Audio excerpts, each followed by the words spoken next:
And Isabel. You make me laugh out loud, belly laugh. Is that important first thing in the morning? Yeah, absolutely. And there's me trying to be deadly serious.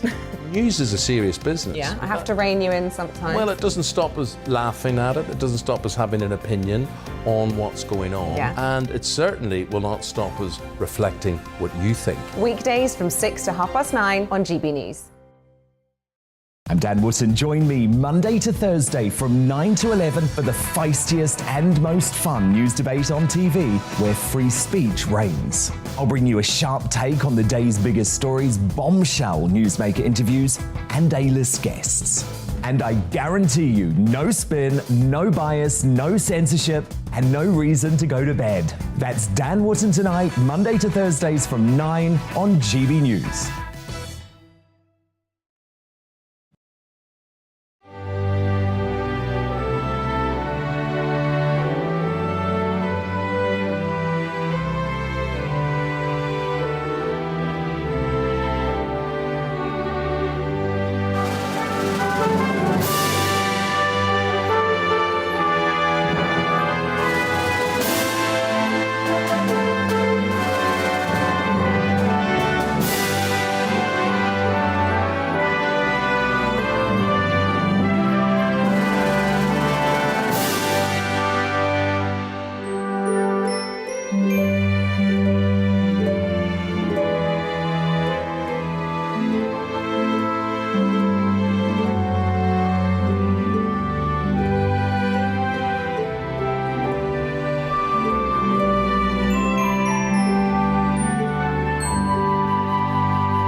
A civilian nightmare unfolds in Kyiv as bombs and missiles targeting residential areas rock the city. Good morning. It is 6 o'clock on Tuesday, the 15th of March. This is Breakfast on GB News with Eamonn and Isabel. A very good morning to you. We're live on your TV, radio. We're online as well if you want to tune in, and leading the news this morning. The brutal bombing of Kyiv continues as Russian forces edge closer to the capital. Ukraine's defence minister has compared it to a frame from an apocalypse movie. Boris Johnson has written in a newspaper today that the West made a terrible mistake not punishing Vladimir Putin for his annexation of Crimea. He also reconfirmed his support for net zero. Meanwhile, a government website crashed due to the volume of Britons offering to open their homes to Ukrainian refugees. Around 44,000 people volunteered in 6 hours under the government's Homes for Ukraine scheme. Also, if you're getting a sandwich on your way to work today, be careful because you might be eating well over your daily recommended salt. We find out if meal deals are the new awfulness of fast food. And remember, you can join in any of our discussions. Email us, gbviews@gbnews.uk, or you can use Twitter @gbnews.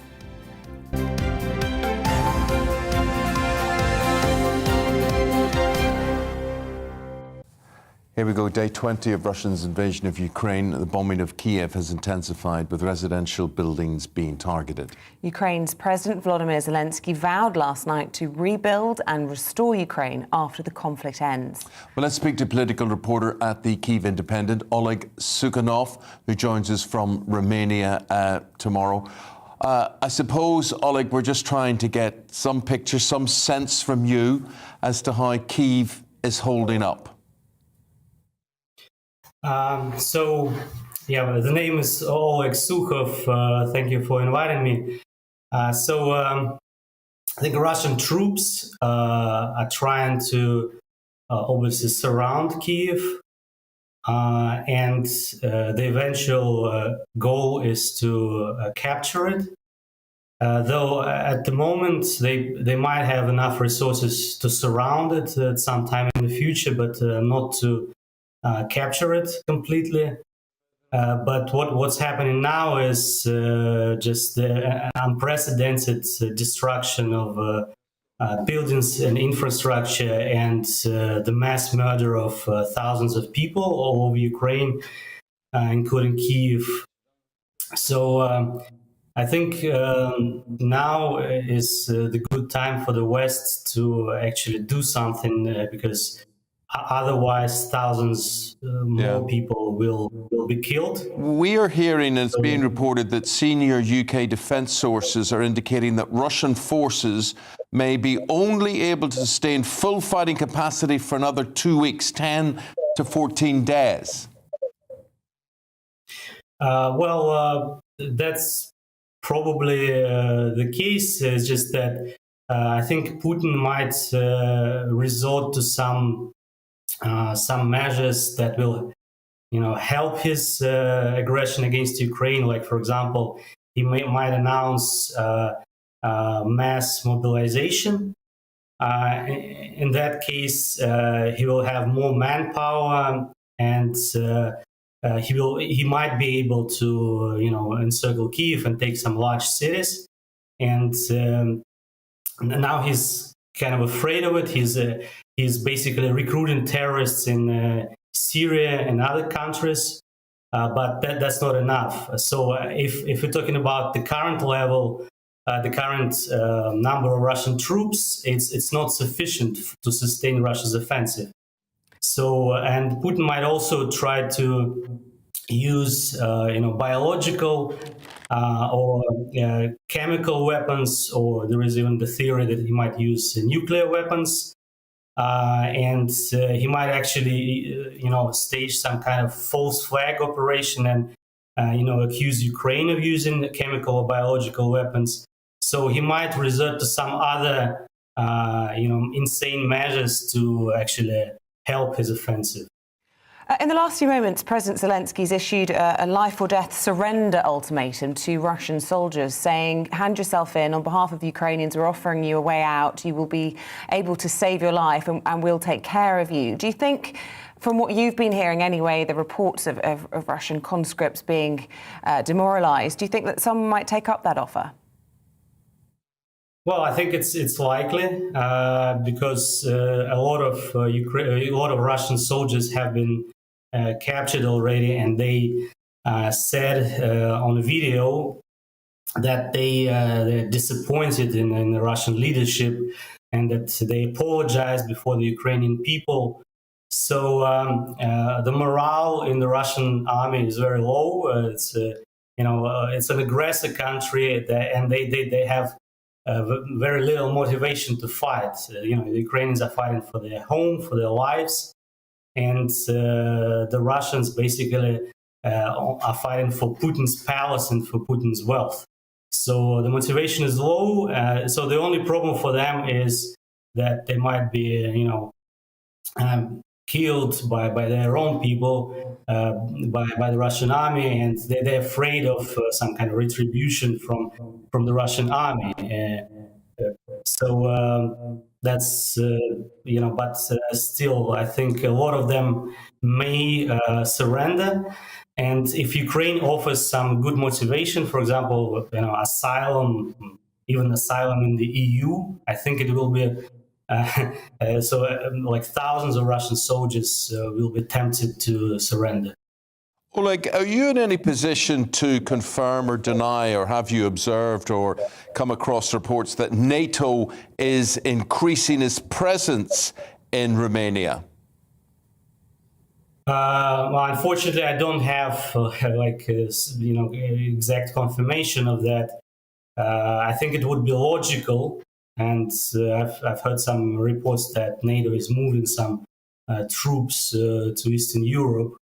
But in my opinion, that's not enough at all, because I think, for example, the UK, which had been one of the strongest supporters of Ukraine before the invasion began this year, since it began, it has done relatively little. For example, I'm struggling to understand why the UK has not supplied fighter jets, for example, because the West is afraid of provoking Putin. But I think that's just the manifestation of fear. So the West is afraid of Putin, and Putin uses this fear to blackmail the West and to destroy Ukraine. I think if the West is afraid of provocation, it has already provoked Putin more than enough by introducing this economic blockade. Why are they afraid of sending, for example, fighter jets or aircraft defense systems? I think that's what Ukraine needs right now. And if it does not happen, if the West does not provide fighter jets or introduce a no-fly zone, there will be thousands more will be killed, and this blood will be not only on Putin's hands but indirectly on Western leaders' hands.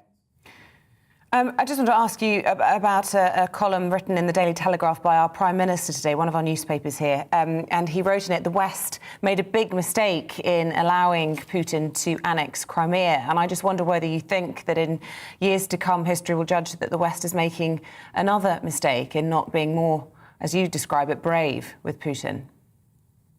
Yeah, that's true. I mean, the fact that Russia was not, economically crushed and was not, was not punished in many other ways in 2014. Like the sanctions were relatively mild.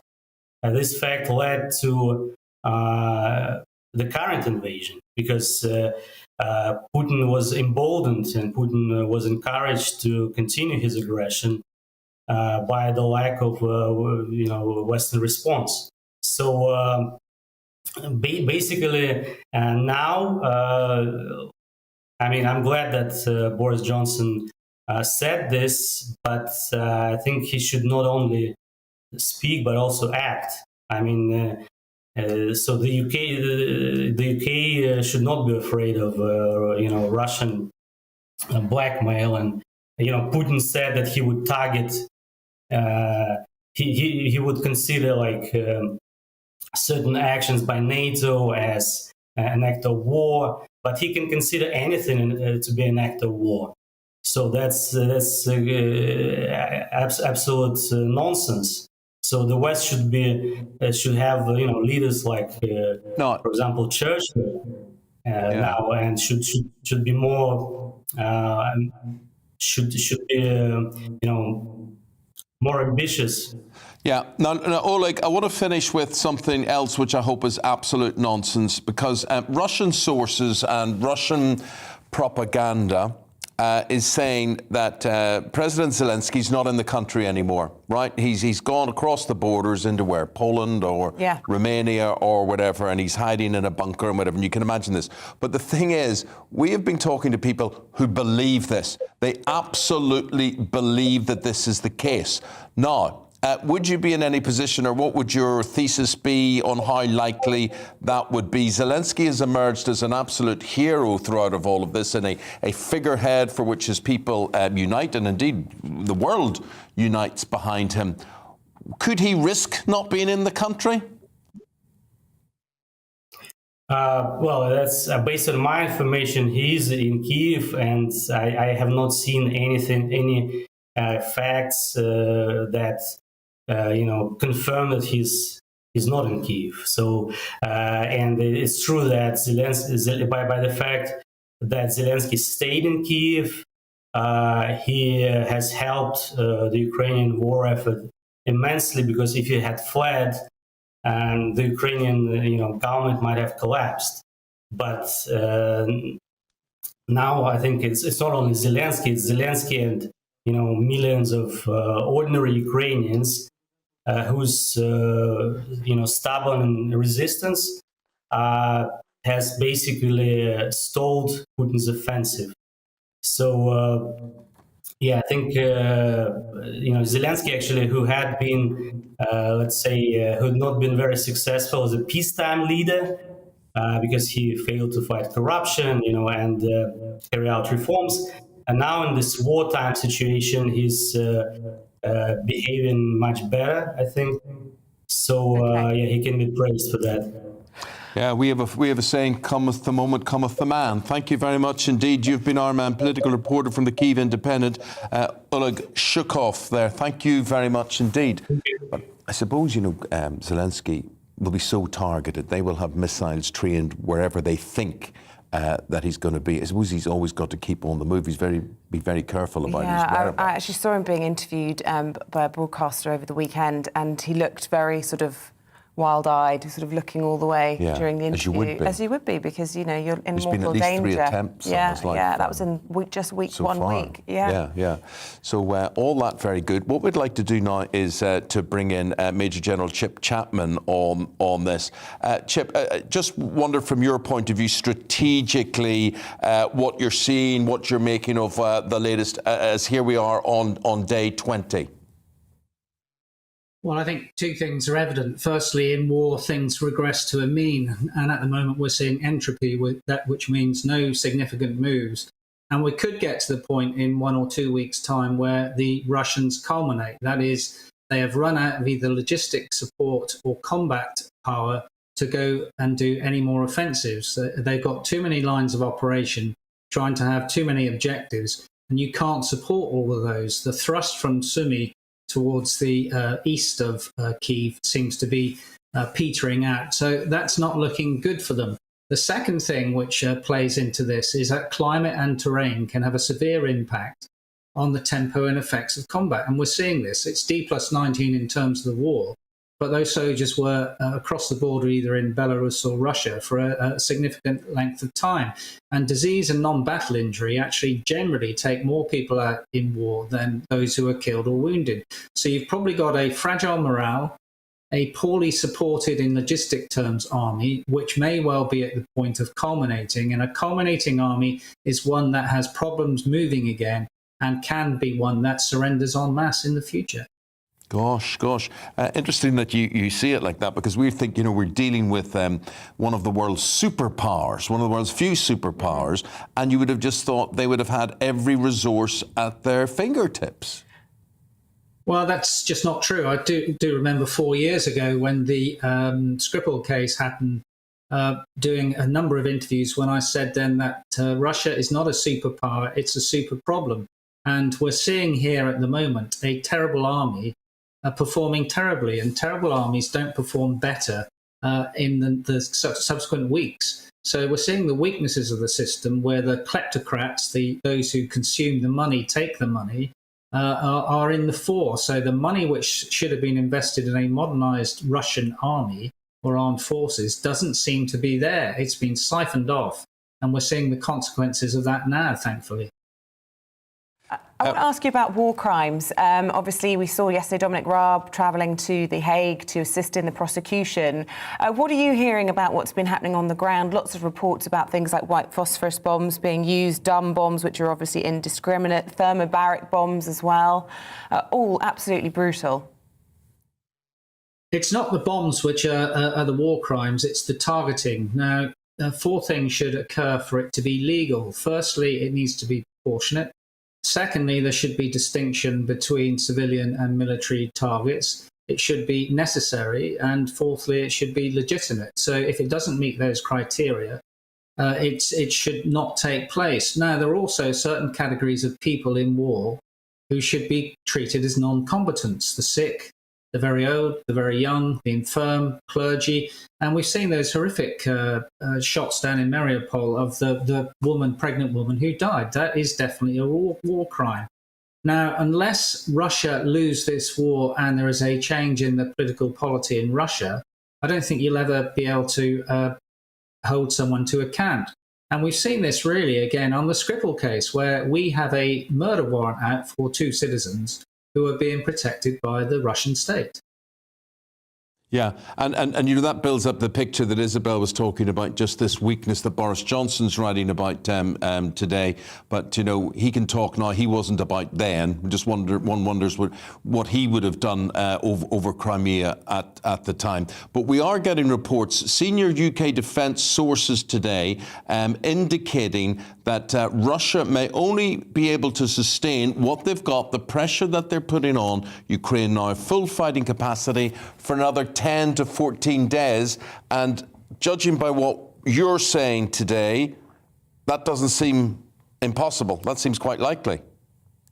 No, that's getting towards this culminating point. Now, of course, a culminating point can also be achieved for the Ukrainians, but I don't think that's there. It's when the defence can no longer have any offensive power to go at. It seems to me that the Ukrainians are being very successful at interdicting the Russian lines of communication, their logistic tails, because the Russians don't control anything apart from pieces of grey tarmac and a small area to the side of that.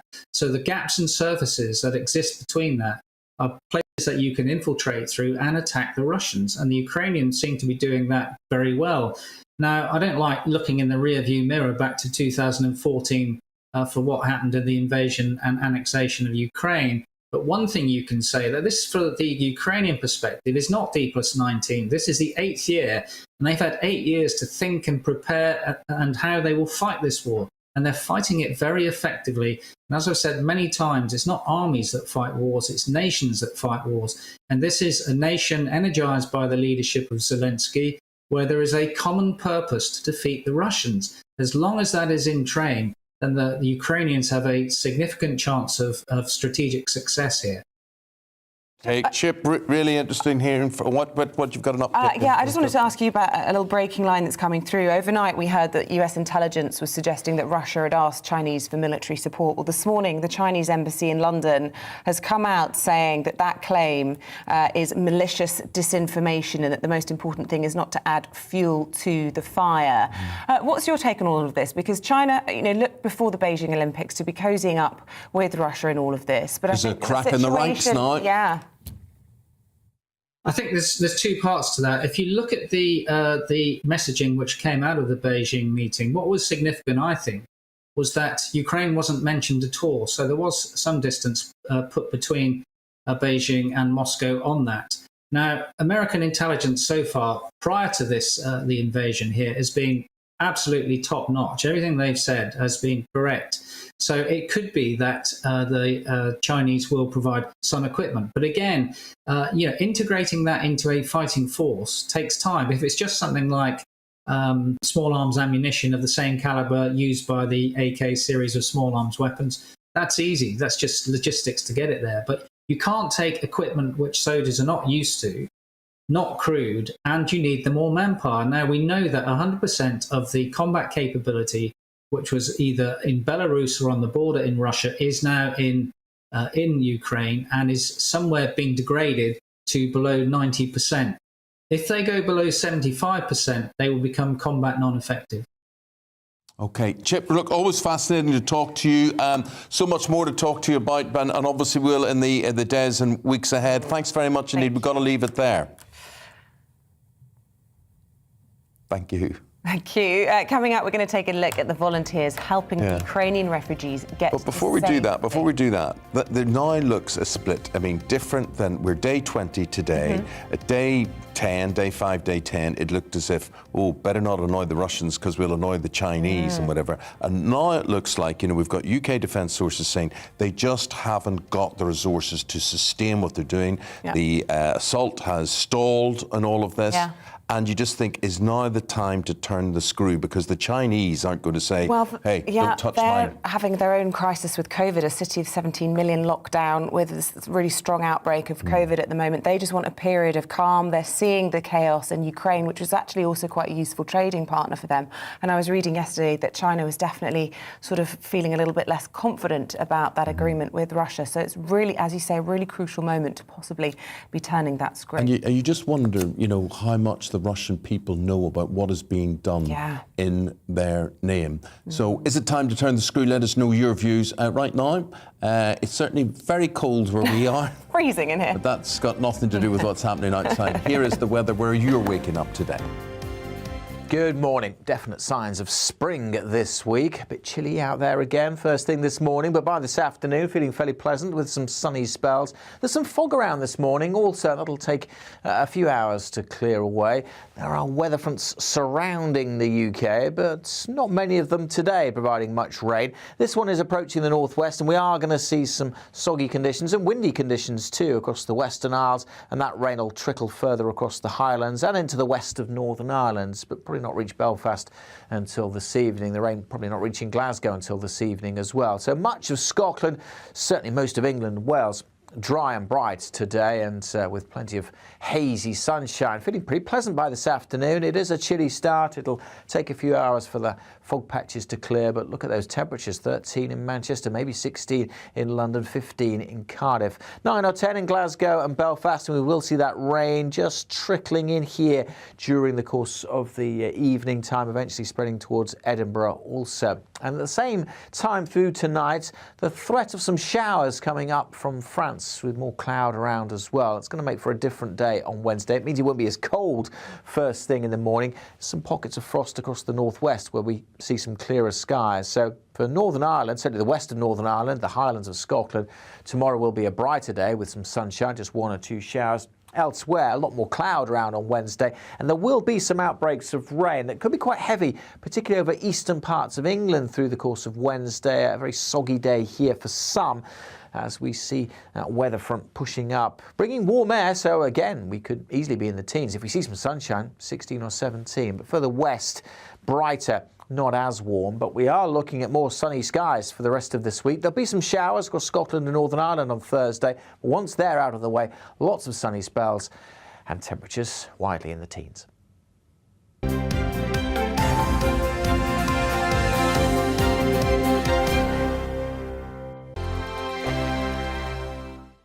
GB News is the UK's home of discussion and debate. From all perspectives. To stay up to date on the latest stories, Make sure that you subscribe to the GB News channel. right here on YouTube. You can watch us live 24/7 across the whole world. You can also check out exclusive content and catch up on previous episodes of your favourite shows. Every day, we ask the questions That you'd ask, so why not add your voice to the conversation in the comments section? Don't forget to subscribe. We are GB News, Britain's news channel.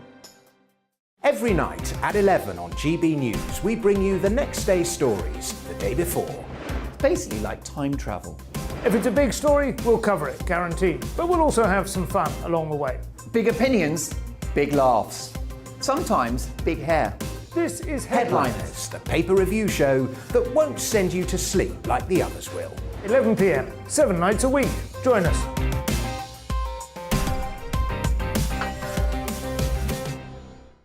Hello there, I'm Eamonn Holmes. And I'm Isabel Webster. And we hope you can join us for Breakfast with Eamonn. And Isabel. You make me laugh out loud, belly laugh. Is that important first thing in the morning? Yeah, absolutely. And there's me trying to be deadly serious. News is a serious business. Yeah, I have to rein you in sometimes. Well, it doesn't stop us laughing at it. It doesn't stop us having an opinion on what's going on. Yeah. And it certainly will not stop us reflecting what you think. Weekdays from 6 to 9:30 on GB News. I'm Dan Wootton. Join me Monday to Thursday from 9 to 11 for the feistiest and most fun news debate on TV, where free speech reigns. I'll bring you a sharp take on the day's biggest stories, bombshell newsmaker interviews, and A-list guests. And I guarantee you, no spin, no bias, no censorship, and no reason to go to bed. That's Dan Wootton tonight, Monday to Thursdays from 9 on GB News.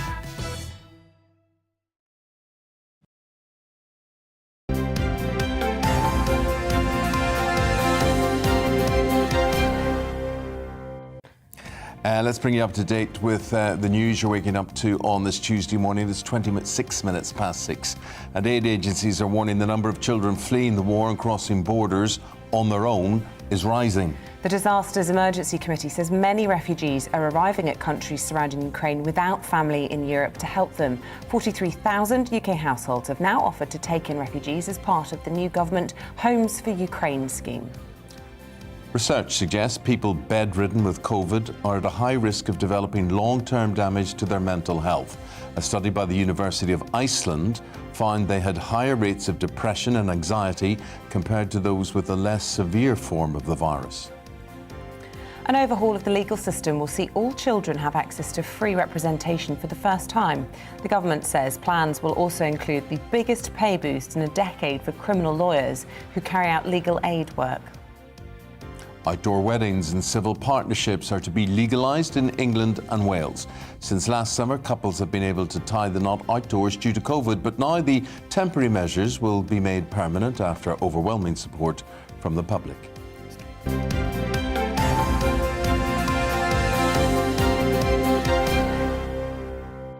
You ever been to an outdoor wedding in this country?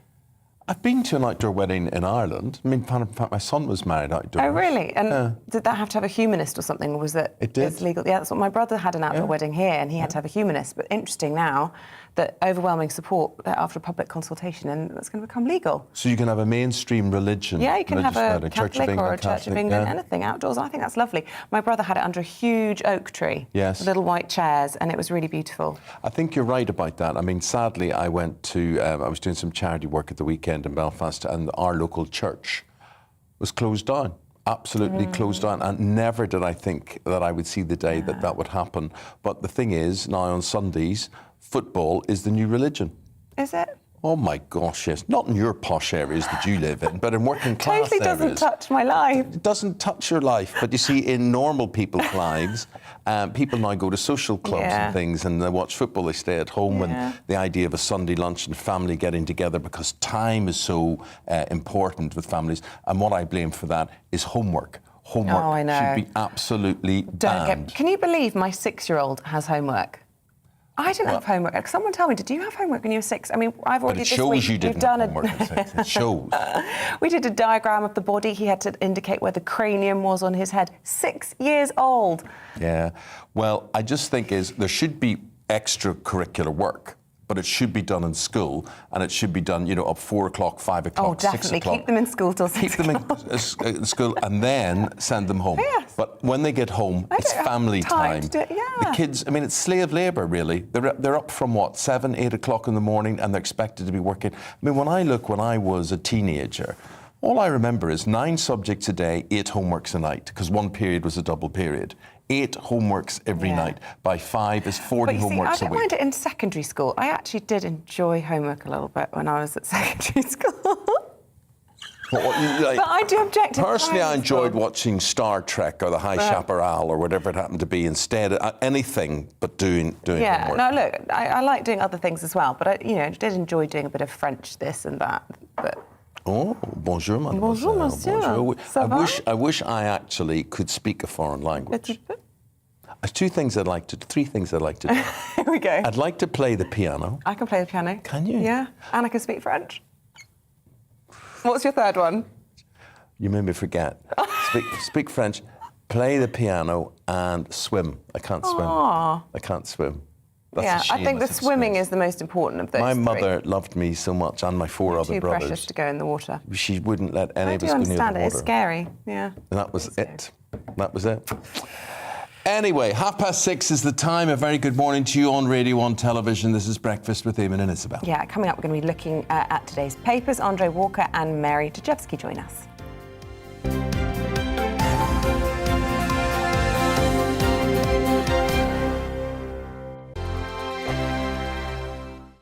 GBNews is the UK's home of discussion and debate from all perspectives. To stay up to date on the latest stories, make sure that you subscribe to the GB News channel right here on YouTube. You can watch us live 24/7 across the whole world. You can also check out exclusive content and catch up on previous episodes of your favourite shows. Every day, we ask the questions that you'd ask, so why not add your voice to the conversation in the comments section? Don't forget to subscribe. We are GB News, Britain's news channel. Every night at 11 on GB News, we bring you the next day's stories the day before. It's basically like time travel. If it's a big story, we'll cover it, guaranteed. But we'll also have some fun along the way. Big opinions, big laughs. Sometimes big hair. This is Headliners, the paper review show that won't send you to sleep like the others will. 11 p.m, 7 nights a week. Join us.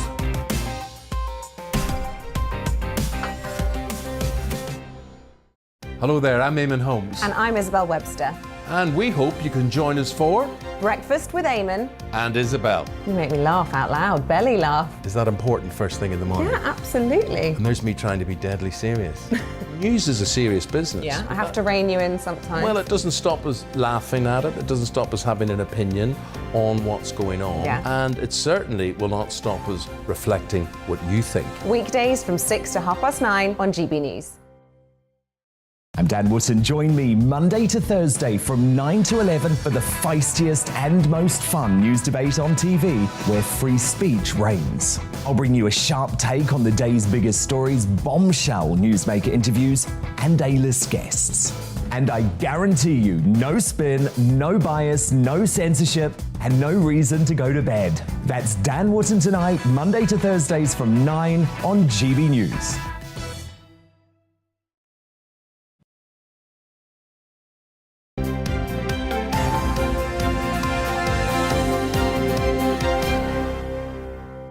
Hello, good morning. If you're just waking up, let's bring you today's front pages of the newspapers. The Telegraph's leading with the Prime Minister writing in the paper today saying the West made a terrible mistake with Putin. Meaning that we should have intervened in Crimea all those years ago. The Mirror leads on the 3 Britons killed in a Russian drone strike. Here's the Times. It discusses the rush to take in Ukrainian refugees, with the government's website crashing yesterday due to huge demand. This is amazing, and some of the newspapers today actually tell you how you can apply to bring in a refugee. There you see Ukraine. The Sun leads with that, and how the nation is rallying against President Putin. The Guardian talks about the nightmare plaguing besieged Ukrainians. One PM there, or also one MP there, saying it looked like a scene from an apocalyptic movie. Now listen, our newspaper reviewers, 2 very, very interesting people. Andre Walker, who I want to come to in a moment, because he has been out delivering aid, watching aid being delivered to these refugees. We're going to talk to him shortly about that. But first of all, a columnist at The Independent, Mary Dejevsky, who's fascinating because you may just sort of gauge from her name there would be a Russian connection with that. Not only a Russian connection with that, there are Ukrainian relations as well. So Mary, good morning to you. Good morning to you. How do you feel about all of this? I feel extremely, I wouldn't say I feel conflicted, because I don't. Obviously, you've seen the invasion of Ukraine. Yes. And what's so dreadful is that I've travelled around Ukraine a lot in recent years, and I've visited the places where my late husband's family came from. And he was 2 when he arrived in America. And so he was brought up as American, but his parents' background was as citizens of the then Russian Empire. Yes. In Ukraine. Would they have seen themselves as Russian? They saw themselves as Russian, but they lived all their lives until they became refugees in the early 1940s, when Germany occupied that part of Ukraine. Yes. When they were refugees in America, they saw themselves as Russian emigres. They didn't see themselves as Ukrainian. They didn't speak Ukrainian. This is so complex. This reminds me of the Irish situation as well, whether it doesn't matter what people wish or want or like, the reality can often be different. So there are a lot of Ukrainian people who would have seen themselves historically as Russian, and therefore you can see perhaps where this conflict arises from. Nothing justifies it. It adds to the horror because they're kith and kin. This is the tragedy of what's going on at the moment, because it's not just that in Ukraine now you've got a huge majority of Ukrainians who see themselves primarily as Ukrainians. Most of them are actually bilingual. And if you walk around the streets of Kiev, if you walk around the streets of practically anywhere in Russia, in Ukraine, except for the very far west, you hear predominantly Russian in the streets. You hear Ukrainian more in the west, and increasingly you hear Ukrainian because it's become a political issue. Just one other thing I want to ask you, because I find this fascinating. I, like you, have had a great chance to see Ukraine and see Russia in the past 3-4 years. And now, what I want to ask you is this. Do you think the Russian people know what is being done in their name? Well, I think the vast majority of them don't. But of course, we had this spectacular, extraordinary event, which was completely unprecedented to my mind, last night on the main evening television news bulletin on state television in Russia. You had one of the editors who flashed onto the screen behind the newsreader with a protest placard. I've never seen that before. I think this is completely without precedent. And what it suggests to me is that it's not just a majority of Russians are believing what they've been told, but there is a generation which actually is now open to Do we know, much Isabel, more what happened? She's to in that jail, part? and she will be. Yes, she was arrested. She'd pre-recorded a video, knowing that she was going to be arrested after doing that, explaining that she was ashamed to have been involved in spreading propaganda. Incredibly brave. She knew exactly what she was doing, but she did it because she wanted to try and open people's eyes to it. Andre, just before we start into your story, and please continue on because you want to talk about these ex-Special Forces Britons who have been killed, tell us about your experience there at the refugee front line, and where was it? Yeah, so the story on the front page of the Express is a base that was hit with British Special Forces, which was around 5 miles from where I was based on the Polish-Ukrainian border. Effectively, what we've been doing is taking over 40-ton Arctic trucks, but of course there is a risk of airstrikes from Putin's forces and indeed drone strikes. So what we do is we set up temporary distribution sites, pull the stuff to bits, put it into small cars, and incredibly brave guys drive over into Ukraine to get the aid to where it's needed. Because, of course, what's happened is lots of people have given tins of beans and soup and all that sort of thing. I will tell you, the refugee camps are deluged with food. But, of course, there are millions of people in Ukraine who the aid is not getting to. So these guys are taking all the stuff over the border. We've been doing something in the past. Sorry, just whilst you... I will tell you, on the front line, it's organic, whether they be Polish associations in the UK, whether they be local mayors. What you tend to find is these are cross-border communities, perhaps a little bit like Northern Ireland, people who are families who live in one country, Poland, and the rest of the family live in Ukraine. So it becomes quite easy, and the borders are quite porous in a way that perhaps we as English people are not used to. So stuff can go across the border. The problem we've been having, bluntly, is whilst you can't airstrike these small vehicles, because a 40-ton Arctic truck turns into 150 Citroen minivans, and the cruise missile's £1 million a pop. Our guys, we have been losing a fair number of them, so we've started raising money now to get armour-plated vehicles to take stuff. How are you losing them? On the ground with Russian forces? Yeah, absolutely. So the big problem we've got is, bluntly, actually, it's a bit depressing. We send people out and don't hear from them again. So what takes place, we don't know, but it's obviously incredibly risky thing to do. But bluntly, you've got little old ladies starving to death, being surrounded by Russian troops. So you've got to get over there. So now it's a case of getting the vehicles armoured and getting people over. I will say one thing. You know, the aid is getting through, the equipment's getting through, and so I think that's caused Vladimir Putin significant problems, because there is now a whole community, whether you want to call it Poland, Ukraine, Britain, I'd call it the whole world, is now united in trying to help. And you would not believe the vans from, Liverpool, Dusseldorf, Belfast, I mean, all over the continent. It's incredible. Fantastic, great that you did that. Mary, you've gone with the Daily Mail front page, talking about this refugee scheme that was launched yesterday. Website crashing is at 44,000 this morning, but that's just within the first 24 hours. There's every reason to believe more people will sign up today, and we'll see that number just increasing. Yes, I mean, it's an extraordinary response, isn't it? 40,000 at the first instance, and the website crashed. I mean, you suspect that there's going to be at least double and probably maybe even 10 times that over the next week or so. I think a lot of the papers have instructions as to how you can actually apply for the scheme. Yeah. But you just hope that maybe when people start following up, it's going to be a lot more complicated. Yeah. Than just inviting somebody into your home. Can I give a word of caution about this? What you have to bear in mind is that the people coming across the border that I've met are women and children. Yeah. First of all, anyone from the age of 18 to 60 who's a man, it is criminal offence to leave. You are conscripted into the military. A lot of the people that I've met are incredibly nervous about going a long way from Ukraine because their husbands are fighting.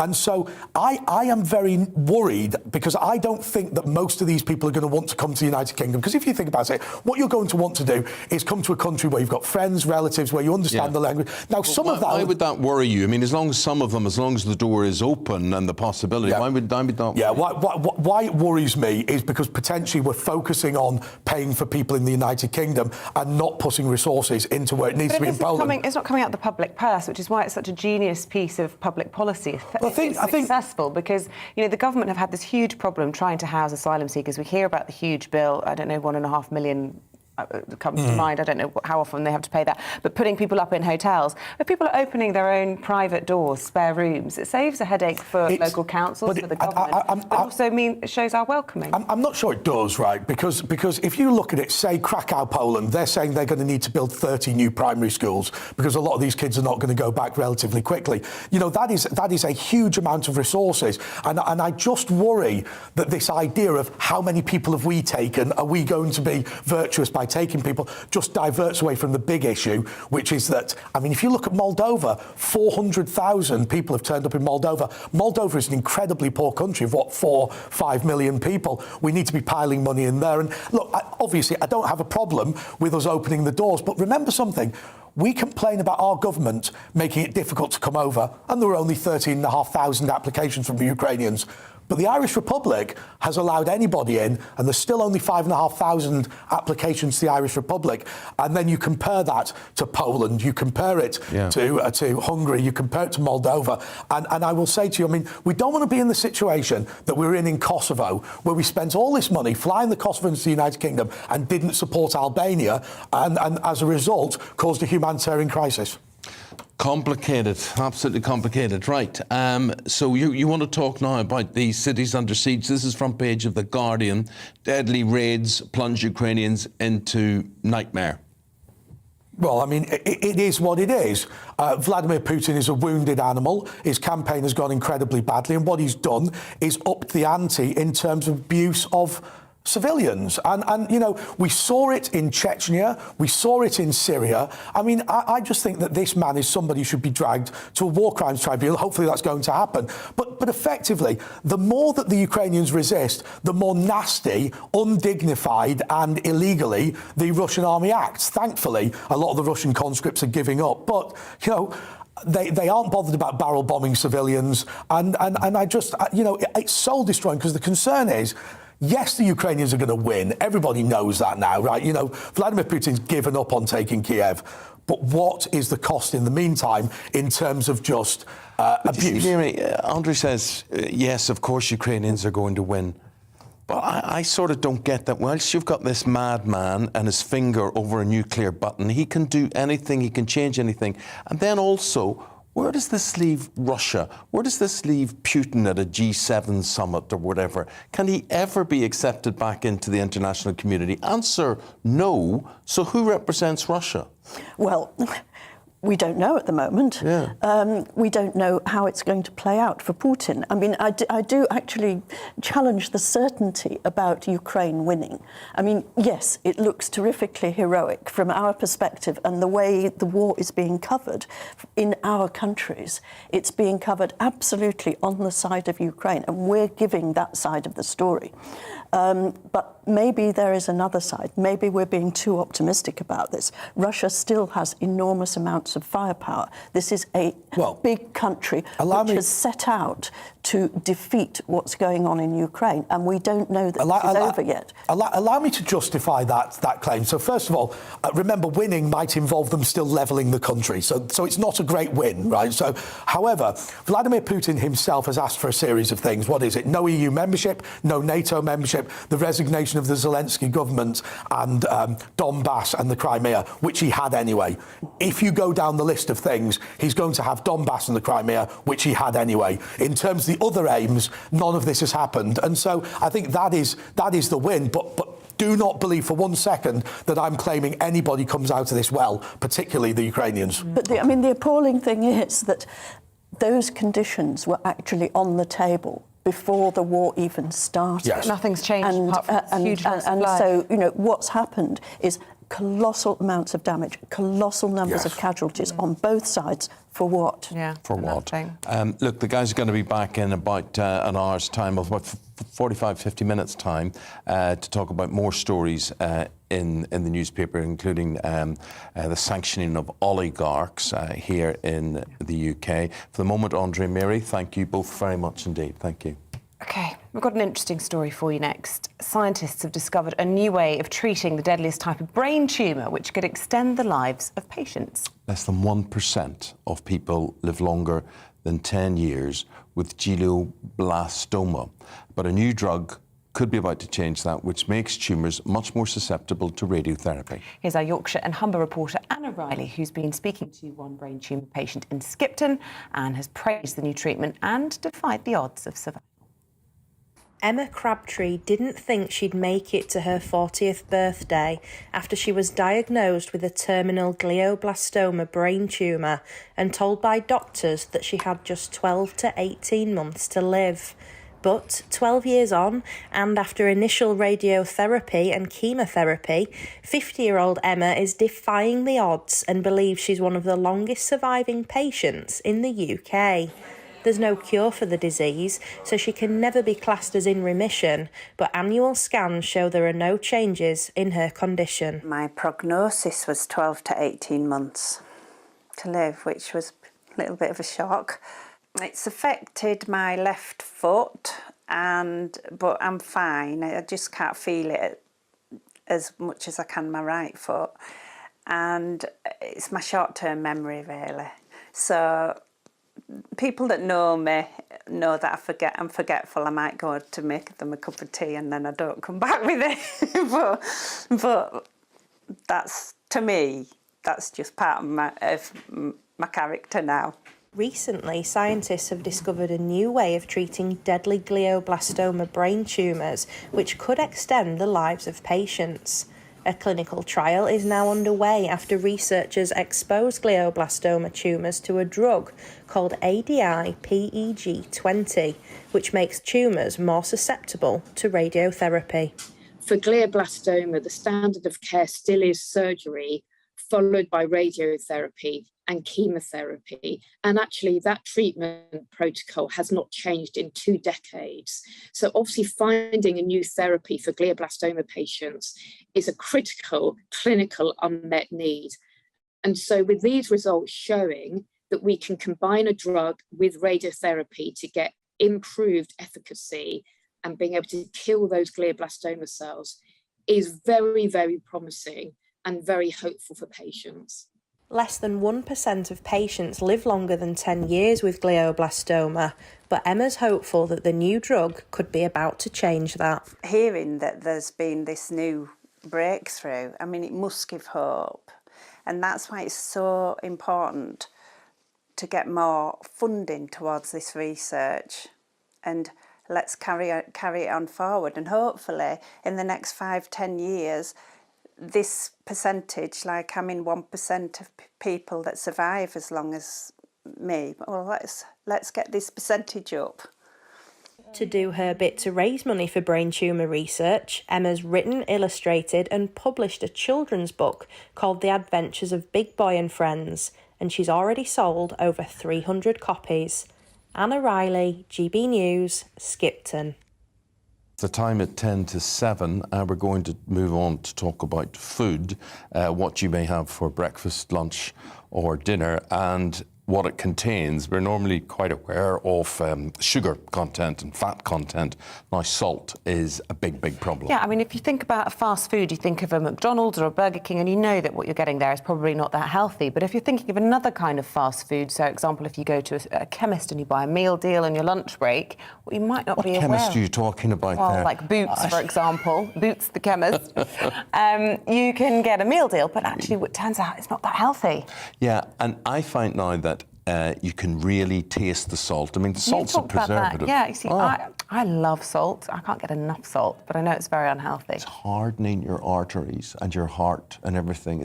Goodness knows what you look like inside because of salt. Oh, don't all say shriveled. that. Shriveled you could be is with this. But anyway, a new study reveals that 70% of these meal deals are dangerously high in salt. So on average, Brits eat 2 grams more salt a day than is actually recommended. And our reporter Will Hollis joins us live from Nottingham this morning. Good to see you, Will. Have you grabbed yourself a little meal deal That's the breakfast home of a this big morning? chemist as well. What is? Nottingham. Oh, Nottingham, yeah. Yes, oddly enough. Yeah. I've barely even finished my breakfast at this time in the morning, let alone started thinking about lunch. But it has become a real commonplace in British society and British culture, particularly on things like social media, showing the combination of what you might have decided to eat that day on your lunch break for your meal deal. For anybody that's never heard of a meal deal, it's just basically the combination of what sandwich or wrap you might get with maybe what snack and drink. And as you said at the start, most people might be quite conscious of the amount of salt, fat and sugar in takeaway foods, in processed foods, where you're going to get most of your salt from. But most people don't necessarily think about it when they're quickly grabbing something from the supermarket aisles, or as you say, from your chemist aisles, depending on where you might buy your meal deal. And this is something that Action on Salt are looking at very closely this week. A report released today revealing that out of the 8 supermarkets and high street retailers that they went to study the salt levels on a combo meal deal, 70% were dangerously high in salt. Now, that's something really worrying a lot of health experts. We do often hear about fat and sugar. We've seen in recent years the government introducing a sugar tax on sugary drinks and fizzy drinks that you might get in takeaway shops, fast food restaurants. They are looking at a salt reduction strategy, but on Salt Awareness Week, which is what it is this week, health experts are saying that much more needs to be done. And I was thinking, I think most people don't really think about the salt. They don't necessarily look at those labels. So yesterday, when it was lunchtime, I've been out in Nottingham asking people on the streets here, as they do go to grab their meal deal, do they consider the amount of salt that's in it? To be quite honest, I don't think I do. I tend to look at the calories and occasionally the sugar content, but I really don't think I think about the salt content of things. I like it to be more salty, so like if there's less in it, so yeah, obviously I do add it. But like in general, it doesn't concern me, but obviously for flavoring, yeah, I do put like more salt in my food. No, I don't. I normally think about the flavours rather than salt. No, I don't think about that a lot. But I do look at the salt content, and if it's, I think like, okay, it might be too salty. I can't say it's ever like crossed my mind, to be fair, that what salt's in my meal deal. I just sort of pick it up and take it, you know what I mean? So.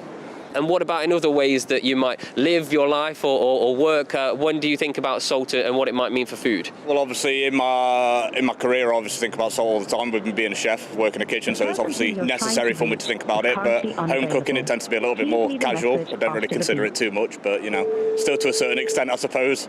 I try not to, but obviously if I get chips or fries, it's obviously I kind of want more salt because I'm more of a salt guy. But yeah, salt's not great, is it? I always try to buy health food, like not like, you know, like the fry stuff, because in the meal deal you can buy some fruits like apples or some grapes, so I always try to buy a little bit of fruit just to feel a bit better with myself, I guess.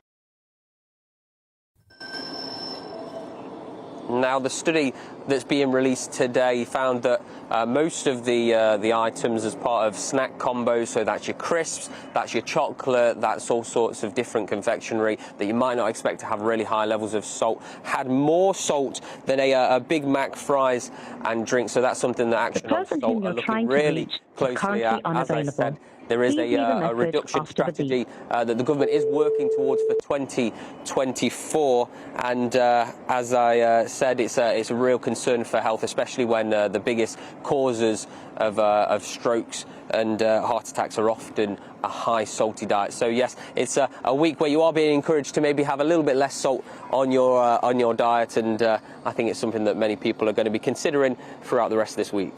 Well done, Will. Well done for battling the answer phone there as well. Yeah, well done, hero. Will, thank you. Ringing you. But the thing, thanks, Will. Speak again later. But I can tell you, we are being poisoned by processed food. Governments do nothing about it. Food lobbies are all powerful. When you say, "Oh, watch about the salt content you get," no, listen, there's no choice. There is no choice. More people, unless you're cooking from scratch. Pen's coming out again. Unless you are cooking from scratch. Yeah. Right. You don't have to cook a raw carrot. You just have to peel it, shove it in your mouth. Job done. That's okay, but what I'm saying is anything you buy from a shop or a factory is processed full of salt, full of sugar, and then they say to us, oh, you shouldn't be eating that. Well, if we shouldn't be eating it, don't sell it. That's my point. It's like plastic, right? Well, you shouldn't be consuming plastic. Well, ban it, government. Absolutely ban it. You ban lots of other things. Ban plastic. This is where I just think politicians all talk, no action, not in touch with real life. There you go. Let us know your thoughts on that. Loads of you coming in with your views on salt in food, but we're out of time. We've got to take a quick break, otherwise we'll miss the top of the hour, so we'll come back with those in a few moments. First of all, though, here's your forecast. Good morning. Definite signs of spring this week. A bit chilly out there again first thing this morning, but by this afternoon feeling fairly pleasant with some sunny spells. There's some fog around this morning also. That'll take a few hours to clear away. There are weather fronts surrounding the UK, but not many of them today providing much rain. This one is approaching the northwest, and we are going to see some soggy conditions and windy conditions too across the Western Isles, and that rain will trickle further across the Highlands and into the west of Northern Ireland, but probably not reach Belfast until this evening. The rain probably not reaching Glasgow until this evening as well. So much of Scotland, certainly most of England and Wales, dry and bright today, and with plenty of hazy sunshine. Feeling pretty pleasant by this afternoon. It is a chilly start. It'll take a few hours for the fog patches to clear, but look at those temperatures. 13 in Manchester, maybe 16 in London, 15 in Cardiff, 9 or 10 in Glasgow and Belfast, and we will see that rain just trickling in here during the course of the evening time, eventually spreading towards Edinburgh also. And at the same time through tonight, the threat of some showers coming up from France with more cloud around as well. It's going to make for a different day on Wednesday. It means it won't be as cold first thing in the morning. Some pockets of frost across the northwest where we see some clearer skies. So for Northern Ireland, certainly the west of Northern Ireland, the Highlands of Scotland, tomorrow will be a brighter day with some sunshine, just 1 or 2 showers. Elsewhere, a lot more cloud around on Wednesday, and there will be some outbreaks of rain that could be quite heavy, particularly over eastern parts of England through the course of Wednesday. A very soggy day here for some, as we see that weather front pushing up, bringing warm air. So again, we could easily be in the teens. If we see some sunshine, 16 or 17, but further west, brighter. Not as warm, but we are looking at more sunny skies for the rest of this week. There'll be some showers across Scotland and Northern Ireland on Thursday. But once they're out of the way, lots of sunny spells and temperatures widely in the teens.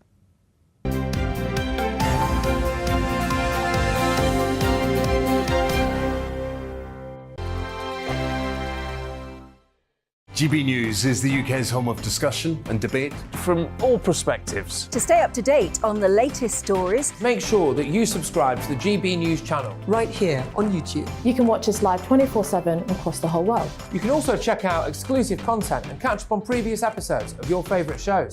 Every day, we ask the questions that you'd ask, so why not add your voice to the conversation in the comments section? Don't forget to subscribe. We are GB News, Britain's news channel. Every night at 11 on GB News, we bring you the next day's stories the day before. Basically like time travel. If it's a big story, we'll cover it, guaranteed. But we'll also have some fun along the way. Big opinions, big laughs. Sometimes big hair. This is Headliners, the paper review show that won't send you to sleep like the others will. 11 p.m, 7 nights a week. Join us.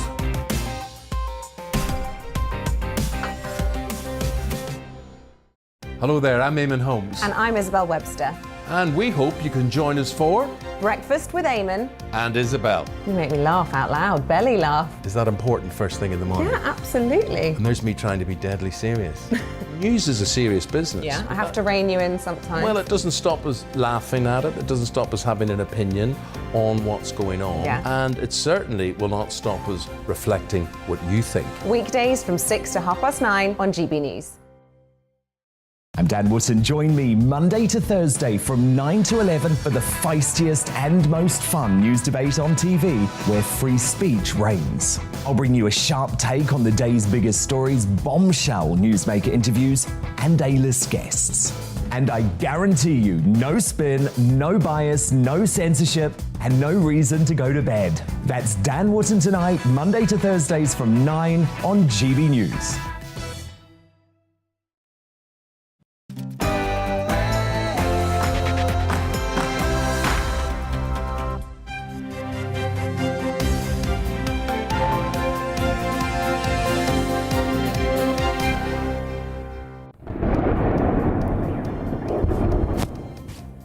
A civilian nightmare unfolds in Kyiv as bombs and missiles targeting residential areas rock the city.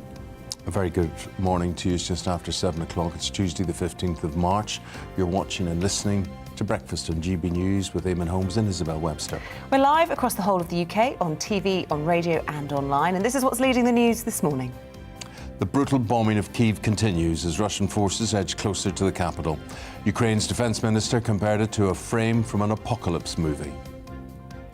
Boris Johnson's used an article in The Telegraph today to admit the West made a terrible mistake not punishing Vladimir Putin for his annexation of Crimea. He also reaffirmed his commitment to hit green energy net zero targets. I'm Liam Halligan. I'll be with you from 7 with the latest UK employment and earnings numbers, plus the impact of the Russia-Ukraine crisis on Britain's cost of living squeeze. See, I told you the government wouldn't back down on those green targets.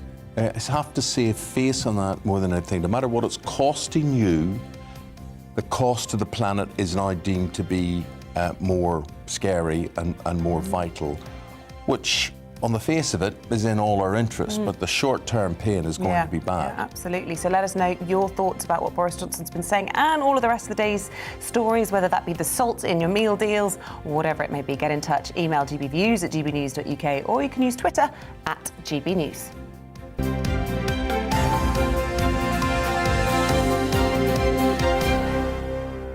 Again, refugees, and once again we find ourselves talking about the tens of thousands of people daily, and people here in the UK have volunteered to host those refugees. And I've noticed that in some of the newspapers today, I'm looking at the Daily Mail here, they're actually doing a whole question and answer session in how you actually take part in the refugee scheme. But of course, the crisis is also continuing on the border with Ukraine. We can talk to our reporter Paul Hawkins, who's at a train station in Poland for us this morning. Good to see you, Paul. I understand from the Red Cross that 3 million Ukrainians have now left the country. What are you seeing? What are you hearing at the train station where you are? Yeah, morning, Isabel. Morning, Eamonn. From Zemezia, which is a little town, about 20-minute drive from Medica, which is the main border crossing between Ukraine and Poland. What we've been hearing here this morning from people here is that, you know, they're trying to make plans for the future. They are making their onward journey from this railway station to other destinations across Poland, across Germany, across France. At the moment, very, very, very few Ukrainians have heard about this new scheme that's been set up in the UK, and even then, often the phrase that comes back is that it's just simply too far. It's too far to go to the UK. There's often a language barrier problem as well, and you can understand why they want to remain close to home. They're hoping that this conflict isn't going to be too long, that they will be able to return to Ukraine in the near time. So at the moment, a lot of people are travelling all over Poland. I'm just going to show you inside the station because really, we're now 2 weeks into this conflict, and the station has pretty much stayed as it was. I mean, there's no sign that the number of Ukrainians coming across the border through this town on their way to other places is going to change anytime soon. And remember, this is a really small town. Before the start of the war, it had never seen anything like this, so it's had to set all this up in a very short space of time. There's lots of people here. There's people here queuing to get tickets. Over here, there are people coming to collect first aid. At the very back, you can see there's a huge pile of nappies. So this is kind of an aid sort of area where people can come and pick up food, pick up toiletries, get what they need. There's a lady over here who's giving out soup just in the corner. And then if we come over here, down here, look, there's people lining the corridor all the way to the end, sitting around waiting for coaches which pull up outside the station or trains to take them on to their onward destination, which, as we say, is Poland, it's France, it's Germany, but at the moment very few people, it seems, that we've met are heading for the UK.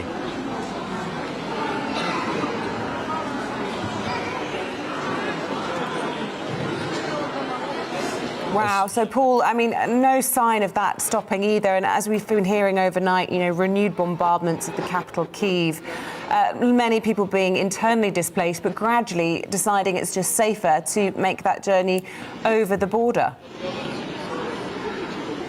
Yeah, absolutely. Yeah, they don't want to remain in Ukraine. They want to return as soon as they can, but it's simply too safe to be inside the country. And remember, at the moment, the Red Cross are saying 3 million. The UN says that they reckon it'll reach a peak of 4 million people leaving the country, but the EU have suggested 5 million. Others have said it could be even higher. And then you've got the internally displaced inside Ukraine that have shifted within Ukraine. If the Russians do continue to advance towards the west of the country, those people are then going to spill outside, and we could be looking at 7, 8, 9 million. So at the moment, we just don't know where this is going to end. And you know, countries like Poland are struggling a little bit. We've spoken to people here, and they say that the problem isn't the humanitarian aid at the border, it's where we're going to house these people in the short term, and we don't know when this is going to end. So really there needs to be more longer term planning for countries like Poland, and who knows, if the numbers continue to rise, then we could see potentially more people considering the UK as an option. Paul, what about you? As a parent, as a man, you're out there for 2 weeks, you're away from home. Hopefully you've somewhere decent to stay. I have no idea. What your conditions are like.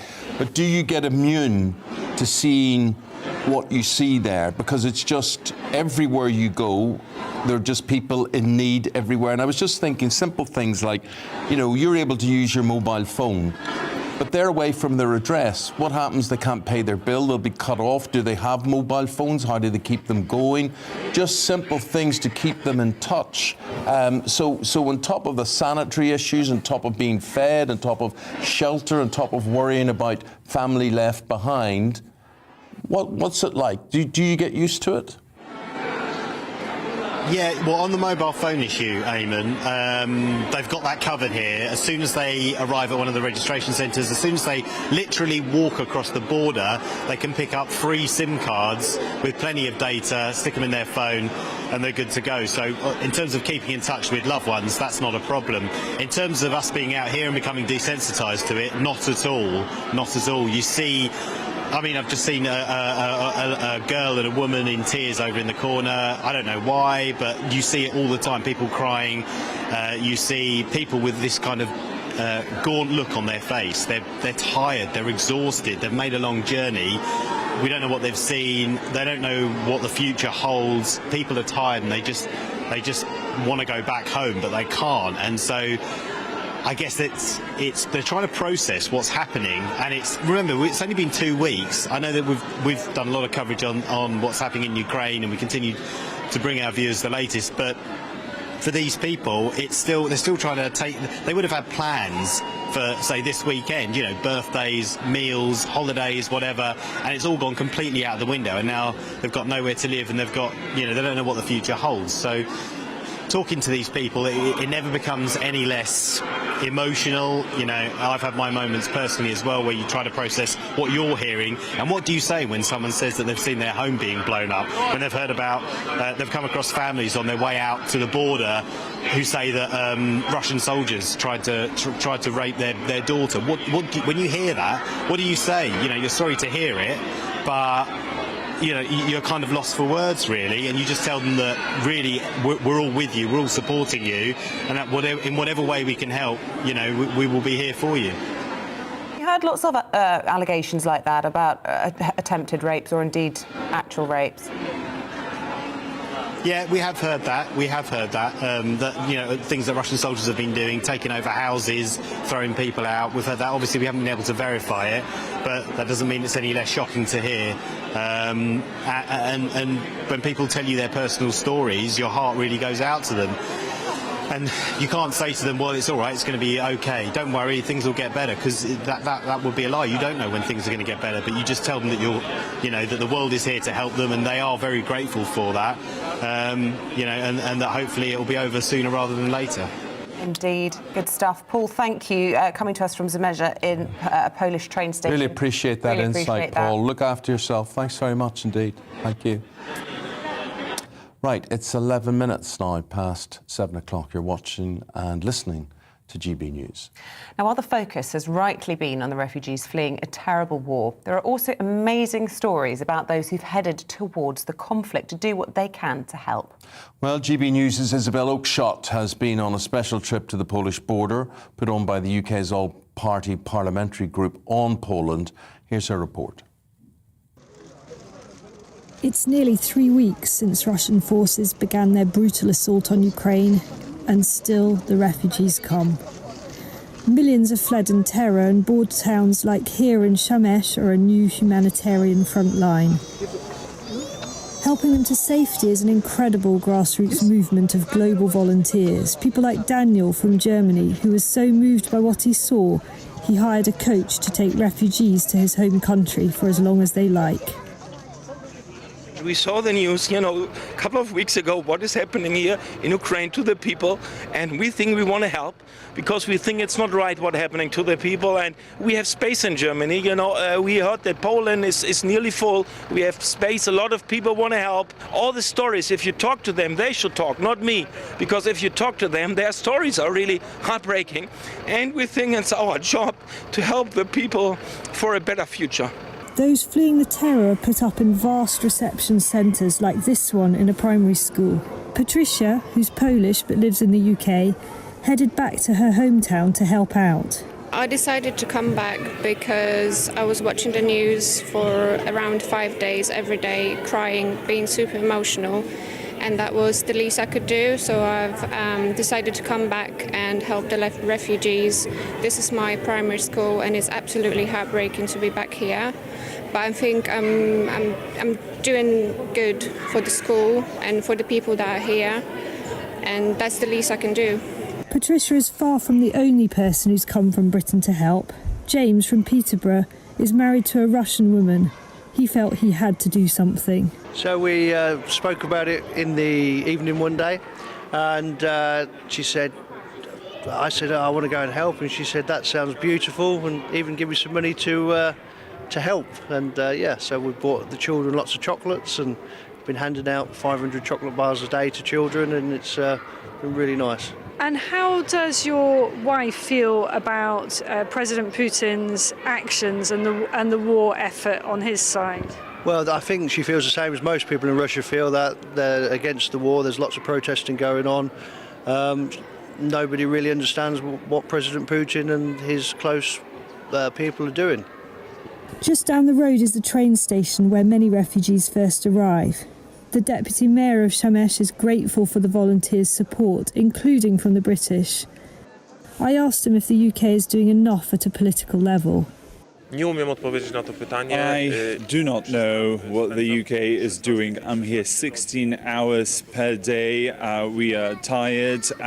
There is 1.5 million refugees that have already arrived. Some estimates predict that it may be reaching up to 8 million people. Poland will not be able to cope with that number. So yes, we do need support. We do need help, and the UK should be one of those countries helping us.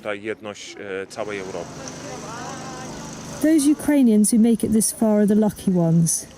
The UN says hundreds of civilians have been killed already, though exactly how many is unknown. The real figure may be far higher. Just inside the Polish border, meeting those who are literally staggering across, are paramedic volunteers from around the world. Many of them are haunted by what they've seen and the fear on the faces of these people who have left everything except a small suitcase of belongings and often their pets behind. It is visible in their faces, especially in their eyes. When there's war, you can see that by little children who stop being so happy-go-lucky, but they're really scared and calm. We had a family of 9 come here a couple days ago, and they would all take some tea, try to get a warm, treat something. But there was one boy who he couldn't calm himself down. And we overheard a conversation between him and his mother. And he kept asking her, why are we sitting here? Why are we sitting here? Because someone wants to kill us. We have to go. And the mother tried to explain to him, we are across the border. You are safe now. You can calm down. You can get warm, and we're gonna go further. No, we can't stay here. We have to go. He was 4.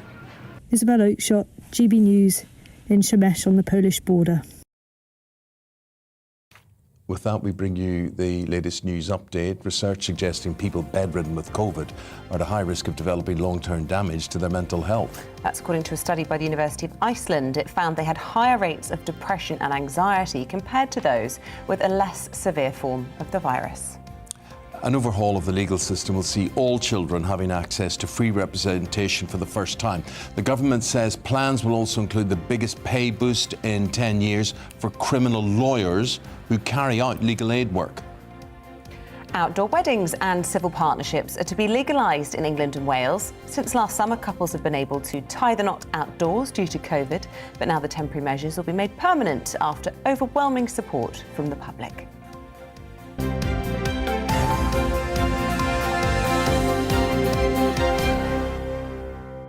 Job figures just out. Looks good news to me, but what do I know? Let's go to our economics man, Liam Halligan, on this morning, and he will tell us what the figures are and how impressed he is by them. Liam. Morning, Eamonn. Morning, Isabel. Well, the job figures, as you say, are pretty good. We've got unemployment going down from 4% to 3.9%. That's a really low number. A record number of vacancies now across the UK economy and record levels of employment. The rub is that even though average wages are going up, you'd expect them to be going up when unemployment's low because employers need to try and get hold of labour, if you like. Those earnings numbers aren't going up nearly as quickly as inflation. So the average earnings number across the UK, which has literally just come out, is 3.8% growth during the year to January 2022. That sounds okay until you consider that inflation in January, annual inflation was 5.5%, and we're expecting inflation to go up a lot more than that in the months to come. So the picture is good if you're in work, and there is a lot of work out there, but wages aren't keeping up with inflation, and that's a trend we're going to see increasingly throughout this year. What does that mean? I mean, basically, is the paycheck not worth the paper it's written on? Well, it's better to have a paycheck than not have a paycheck. It's just that the average increase in your paycheck over the last year is lower than the increase in the cost of living. We talk about the cost of living squeeze on GBNews all the time. It's a major part of our sort of domestic politics, if you like. Of course, it's being aggravated by the ghastly war between Russia and Ukraine. We all know that's pushing up fuel bills, petrol and diesel bills, electricity bills. They're going up in April. We knew that anyway. It's also pushing up the price of food because Russia and Ukraine export lots and lots of wheat. So inflation, we're expecting 7-8% annual inflation over the months to come. So that's a 7 or 8% increase in the basket of goods that we all buy. So if your wage is only going up by 3.8% on average, so lots of people's wages are going up by a lot less than that, you're losing money. So, Liam, we've got the much-anticipated spring statement coming in the next week or so, haven't we, from the Chancellor? Is he going to tackle the problem with petrol prices? Is he going to talk about this national insurance hike, do you think? Because there's huge pressure on him now with all of these additional aggravations, as you say. There certainly is, Isabel. The spring statement, it's next Wednesday, the 23rd of March. It was meant to be a formality or just, a small statement in the Commons. He announces some new growth forecasts and only nerds like me notice, really. But now it's really taking on huge political significance because, as you say, there's a real head of steam, not just across the Conservative backbenches, but Labour also arguing as a matter of policy that those increases in national insurance for employers and employees that we know are already legislated for, they're meant to be coming in April. The Chancellor's under huge pressure to scrap them because of the spike we've had in the cost of living, as you say. He's also under huge pressure to not just freeze fuel duty, but actually cut VAT on fuel at the forecourt and indeed fuel on household energy bills. Again, that's something we've been campaigning for here on GB News, particularly during my On the Money show. You could say that the Chancellor has got some fiscal room for manoeuvre because prices are going up a lot higher than we thought. He's getting a lot more VAT in. And also a lot of those big oil companies that sell petrol to the garages where we buy petrol, fill our cars and vans, they're making out like bandits, if you like. They deny the use of that term. It's just a turn of phrase. But they're making a lot of extra profit So Labour are calling for a windfall tax on the big oil companies, and quite a lot of Conservatives are too. So this was meant to be a formality, this spring statement. It's taking on the air of a major political event. It's next Wednesday, and we'll be covering it on GB News, of course. Liam, really appreciate it. Isabel, I don't know about you, but come 1 o'clock today, 1 o'clock every day, whether I'm near the radio or television, Watching everything On the stops. Money. It just stops. I just think there's nothing else. See that man there? Right, He's on the very money. good. He is on the money. He is. Liam Halligan, or Ben Halligan, as my wife calls him. 1 o'clock today. We'll never forget you, Ben. Never forget you. 1 o'clock, catch him on the money. Only you could get away with that. So cheeky. Look, coming up, another absolute brilliant, dynamite broadcaster. Paul Coyte's going to be here talking us through the day's biggest sports stories.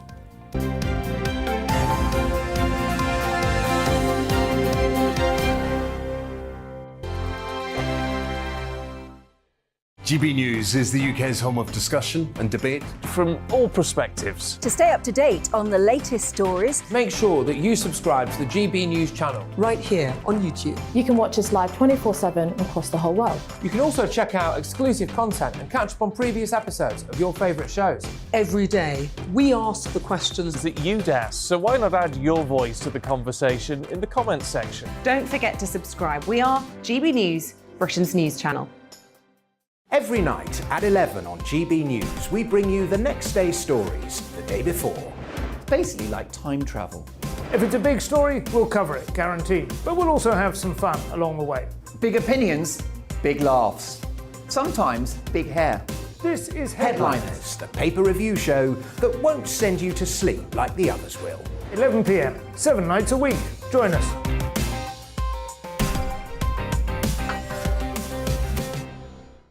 Hello there, I'm Eamonn Holmes. And I'm Isabel Webster. And we hope you can join us for Breakfast with Eamonn. And Isabel. You make me laugh out loud, belly laugh. Is that important first thing in the morning? Yeah, absolutely. And there's me trying to be deadly serious. News is a serious business. Yeah, I have to rein you in sometimes. Well, it doesn't stop us laughing at it. It doesn't stop us having an opinion on what's going on. Yeah. And it certainly will not stop us reflecting what you think. Weekdays from 6 to 9:30 on GB News. I'm Dan Wootton. Join me Monday to Thursday from 9 to 11 for the feistiest and most fun news debate on TV, where free speech reigns. I'll bring you a sharp take on the day's biggest stories, bombshell newsmaker interviews, and A-list guests. And I guarantee you, no spin, no bias, no censorship, and no reason to go to bed. That's Dan Wootton tonight, Monday to Thursdays from 9 on GB News.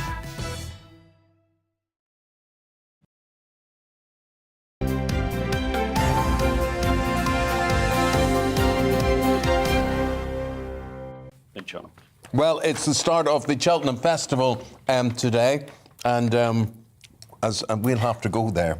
Shall we? We'll have to go there. I know a few people up there. Are you going without the sport guy? How can you go without the sport guy? I'm the tips guy. Well, actually, I think we could work that in the squeeze you in. We could actually.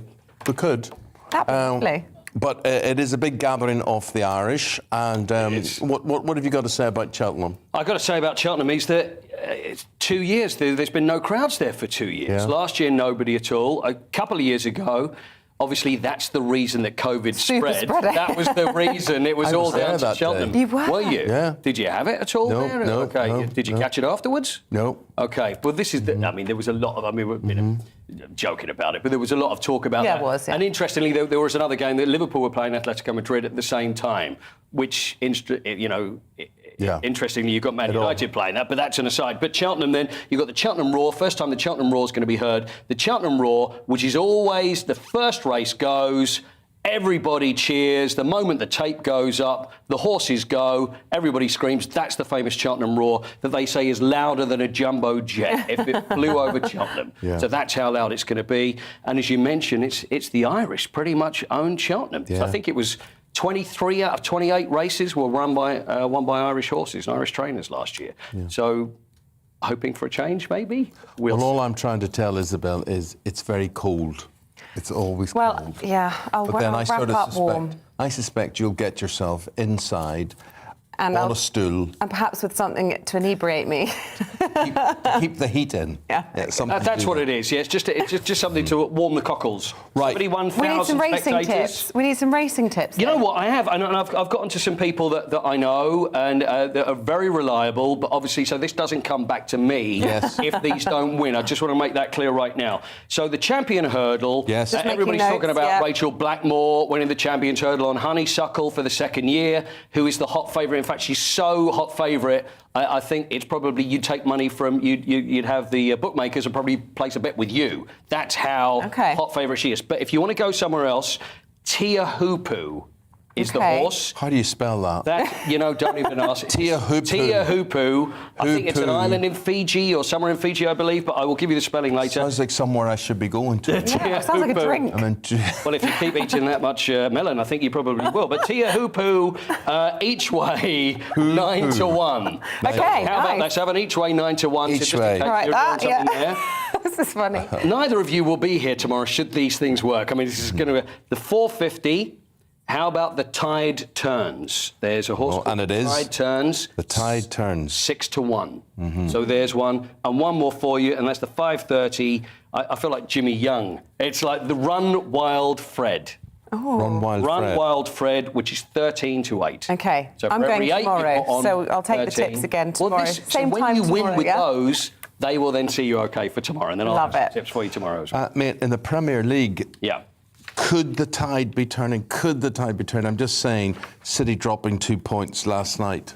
It's like a race at Cheltenham, you know? You've got the horse coming up on the inside. You've got Man City. Bernardo Silva said yesterday that he thinks that they're in the right place. They're happy to be where they are. They're 4 points ahead of Liverpool. Liverpool have got a game in hand, got to go to Arsenal, which is not going to be an easy game this week, but it feels like Liverpool and that horse. I mean, you see what I'm doing here, going on the rails. This is the third time in a week I've had to cheer for Liverpool. How does that feel? League Cup final, then against West Ham, then against Arsenal, because it's obviously in Man United's interest that Liverpool beat Arsenal. It's uncomfortable, though, isn't it? No. Yeah, so you're fine with it. I'm okay with it. Yeah. As long as it works out for you. Anything for United. Anything for United. Even cheering for Liverpool. But I think the way things are going at the moment, Liverpool have the momentum. Man City are faltering a little, 0-0. I mean, how many shots they had against Crystal Palace, but could not score. Crystal Palace are the last team that actually had managed to shut out Man City, and they've done it again. What about the way things are going for Nick Candy at Chelsea? Right, now, this is an interesting one because we've got so many different bids, it seems. Now, obviously, a lot depends on what's happening with Abramovich and also whether he is allowed to sell. It seems the way, I'm looking at stories, everybody's putting their bids in, but where the money goes, or whether it goes to Abramovich, nobody seems to be mentioning that. But property developer, Chelsea fan Nick Candy, apparently has the funds in place with Sir Martin Broughton, who's former Liverpool and BA chairman. So there's one. Okay. Another group is the Saudi Media Group, which would be a very interesting bedfellow considering everything that's going on at the moment. So I'd be surprised if that goes ahead. Here's what surprised me. There is a man who obviously is running out of funds. That's him in a main airport terminal. Tel Aviv, Ben Gurion Airport in Tel Aviv. Yeah. And he's there with all the punters sitting on his bag. Well, you wouldn't be sitting. You'd be on a private jet, wouldn't you? Well, he was on a private. Apparently, his private jet flew in and out of these. That's how they found out where he was. It's not too private. He's flying EasyJet there, Eamonn, was he? I think he's probably got a few quid still in the bank. Well, he's still sitting on a case. On as if he was. It is Louis Vuitton, though, isn't it? Yeah, interesting. But yeah, there's the other one. There's Todd Bowley, who we mentioned last week, who owns the LA Dodgers in the States. And Jonathan Goldstein, who's another property developer, it seems to be property developers, interestingly a Spurs fan. So he's getting involved. There's so many different bidders now that we're seeing, and also loads of American owners of different sports clubs over there that are also throwing their hat into the ring, but it's got to be in by the end of the week. So it looks like it's going to happen. It's just where it goes. But I don't think Chelsea are going to see the sort of money that they've been used to from Abramovich, whoever takes over, because I think those days are now over. Okay.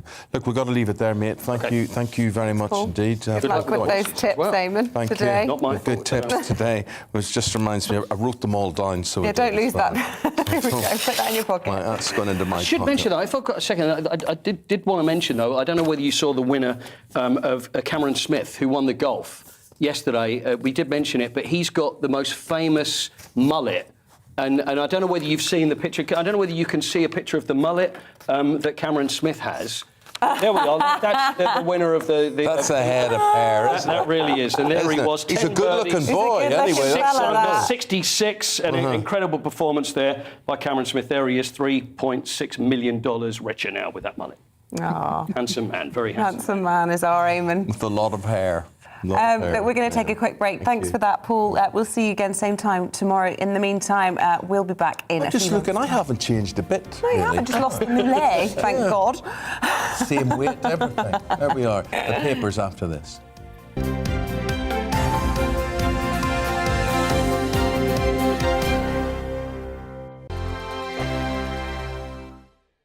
GB News is the UK's home of discussion and debate. From all perspectives. To stay up to date on the latest stories, make sure that you subscribe to the GB News channel right here on YouTube. You can watch us live 24/7 across the whole world. You can also check out exclusive content and catch up on previous episodes of your favourite shows. Every day, we ask the questions that you'd ask, so why not add your voice to the conversation in the comments section? Don't forget to subscribe. We are GB News, Britain's news channel. Every night at 11 on GB News, we bring you the next day's stories the day before. It's basically like time travel. If it's a big story, we'll cover it, guaranteed. But we'll also have some fun along the way. Big opinions, big laughs. Sometimes big hair. This is Headliners, the paper review show that won't send you to sleep like the others will. 11 p.m, 7 nights a week. Join us.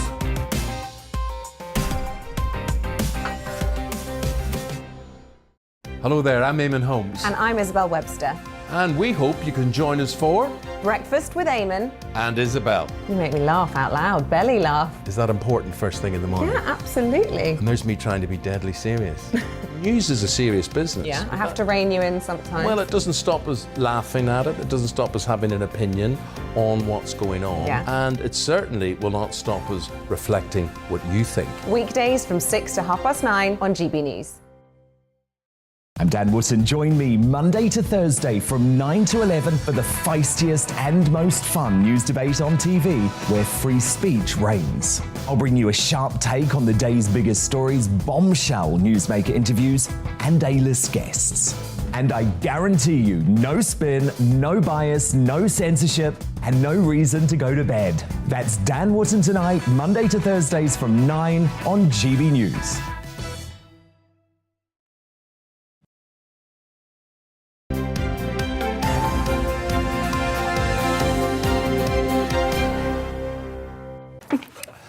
The front pages, let's run through those. This is the way they're shaping up today. The Prime Minister saying in the Telegraph that the West made a terrible mistake with Putin over Crimea.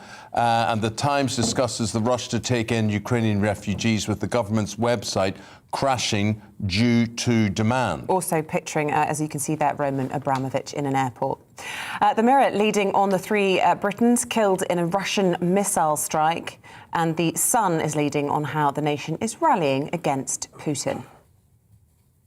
OK, going through the papers now, Mary Dejevsky, who is a columnist at The Independent, Andre Walker, commentator, and you'll know him from GB News as well. And I really want Andre to talk about this. Abramovich, Isabel pointed him out in the front page of the Times here. So, what's the new take on him? Well, I mean, the reality is that they are continually now publishing evidence of so-called Abramovich wrongdoing. Now, what I find totally bizarre about this, Eamonn, is that if this man was so toxic, and I've no reason to disbelieve the intelligence briefings, why was he allowed to make off like a bandit in London for all these years? Mate, I so agree with you, and as a football supporter, and I know football supporters are blind. Chelsea fans really don't seem to care who runs their club, neither do Newcastle fans or, I'd say, any fans. I say they're the same, winning is everything. But this man, why are they facilitating him to take his loot? They're letting him sell his club by the end of the week. for whatever price, and as long as he gets the money out of it, he can make off with that. But this headline, this story that you've pointed out, says that he was part of a £2 billion organised crime scam. That's right. Now, here is the critical thing, and we all have to admit it to ourselves. There was a policy in this country, rightly or wrongly, to take loot from across the world. Now, whether that be dodgy dictators, whether it be Russian oligarchs. Now, the City of London became comparatively rich as a result. But the reality is, this country has to face up to the fact that we have willfully brought fraudsters, we have willfully brought dodgy loot, we have willfully brought ill-gotten gains to London for the power of the City of London. Now, look, I'm a freeman of the City of London. I'm incredibly proud to have been involved in the City of London over the years, but it has to be said that there are people who are victims of crime, victims of genocide, victims of governmental theft, and the proceeds are ending up in London. And I think this raises a wider issue. By the way, on the issue of Chelsea, I genuinely think that Chelsea fans, no matter how supportive they are of Abramovich, I think they ought to have been warned and something ought to have been done. Because the idea that Chelsea's in this position now, I just think is really pathetic. Oh, yeah, don't get me wrong, it'd be awful to see a club having to fold because of politics, really, at the end of the day. They knew him. He should have been wound down a long time ago, and as you say, the government took the money. They were happy to. But at the end of the day, look, you know, I am not in a position to vet somebody who runs a football club. Neither you can't just say that your name is Russian, therefore I'm suspicious of you. That's right. But one would expect that if the man has been allowed into the United Kingdom, allowed to buy Chelsea Football Club, that there wasn't a whole range of evidence of wrongdoing against him. And I just want to say, I think this is a subject of a panorama report on BBC One, which I think is tonight. It's tonight on that. Let's bring in Mary Dejevsky now. You've chosen this story on the front of the Metro. They've had a bit of fun with their headline, saying, "You're putting us up, mate." And this is the invasion of so-called liberators of an oligarch's Belgravia mansion. Yes, this is sort of poetic justice, isn't it? A whole load of squatters moved into Oleg Deripaska's mansion. And there's some wonderful accounts of what they found when they got there. So many rooms that they said they got lost and they couldn't find their way around it. Lots of original paintings on the walls, and comments like, you know, no one person should really be allowed to own this amount, all of which is entirely true. But I think it was also pointed out when the squatters moved in, and by the way, I think they've been evicted and arrested now, that there was something like 10 I wonder would they've been evicted and vans. arrested if they'd moved into your house? Well, that's the point that I was about to make, because they said that there were more than 10 police vans outside before they even moved in to arrest anybody, and saying, you know, how difficult is it to get a single policeman to come around if you've had your burglary? I'll tell you, I love the story. So a lot of people in London live in properties that they think of as their own, but actually they're on long leaseholds. That includes Roman Abramovich's £150 million mansion, which he has to pay a ground rent to the Queen of 10 grand a year. Well, he is unable to pay it. The Queen must be leaping for joy, because she will be able to repossess the place if he doesn't pay. Can you imagine? He's failed to pay 20 grand and she's repossessed £150 million. Not too shabby. That's not good return. To be fair, Eamonn, she's doing all right anyway. She's doing all right. But it is an interesting trend, this kind of invasion of oligarch homes. And I think somewhere in Biarritz, where Putin's daughter's house had the same thing happen yesterday, his youngest daughter. And there's also a move which is rather wonderful too, to say that these homes, which they're empty. I mean, they're basically investment properties. Nobody's living there. They're there as sort of banking investments. The idea being that they should actually move Ukrainian refugees into them, which of course is a brilliant idea.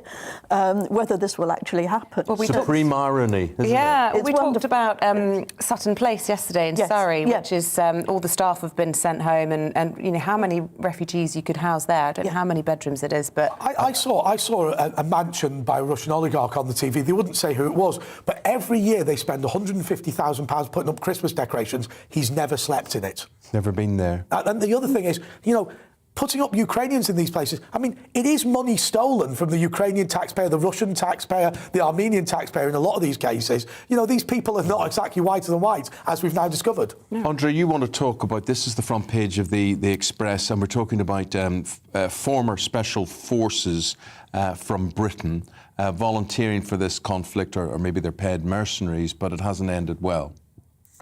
Yeah, well, I mean, I said in the earlier press, in the earlier paper review, that this was 5 miles from where I was based.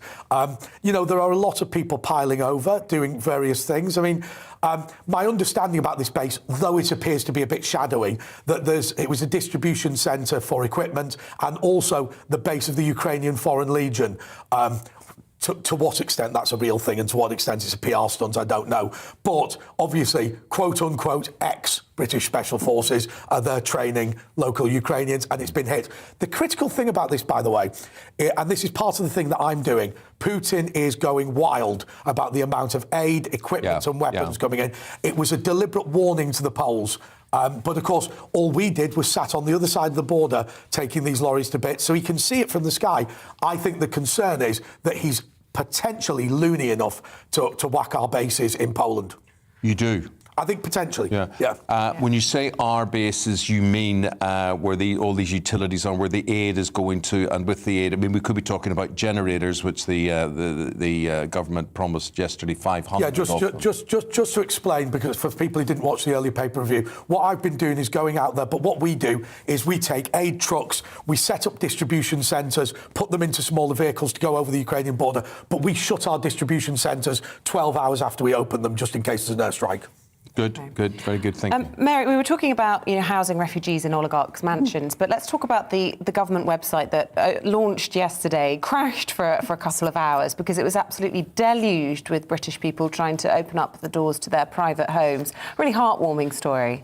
Yes, I mean, it does tell a story of enormous generosity and sort of instinctive desire to help all these people lots of them have been walking across the border into Poland, and Poland says they've got so many people they can't cope.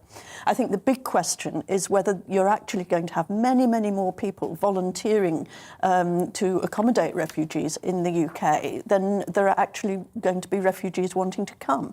Good position to be in. Well, yes, it's a very good position to be in, but it does mean that, that most of the refugees here are women and children and older people. And so the idea that they're going to be eventually sort of self-sufficient and they're apparently going to be allowed to work, but a lot of them won't be in the position to work. So it's going to be, I think, a lot more complicated than people maybe think. I think people who end up in the United Kingdom will principally be disappointed by that because they want to be in the countries near Ukraine, but ultimately there is a limit to how much Poland, Moldova, Romania can take. Yeah. How much can Kiev take, Andre? This is from the Guardian front page. Well, I mean, look, it is being pounded, and it is an absolute nightmare. And the concern that I have, and I think that most people would have, is we saw what Putin did to Grozny in Chechnya. We saw what he did to Syria. There's been an assumption, and I think it is an assumption, that Vladimir Putin is racist enough to do it to the Chechens and the Syrians, but maybe not to Slavic people. We don't know whether that's true. Certainly, the barrel bombs have arrived, haven't they? But I mean, look, we talk about people who are refugees. You've got to remember the majority of people are still in Ukraine, and so they suffer incredibly badly with this. And look, I just think that the Prime Minister was right.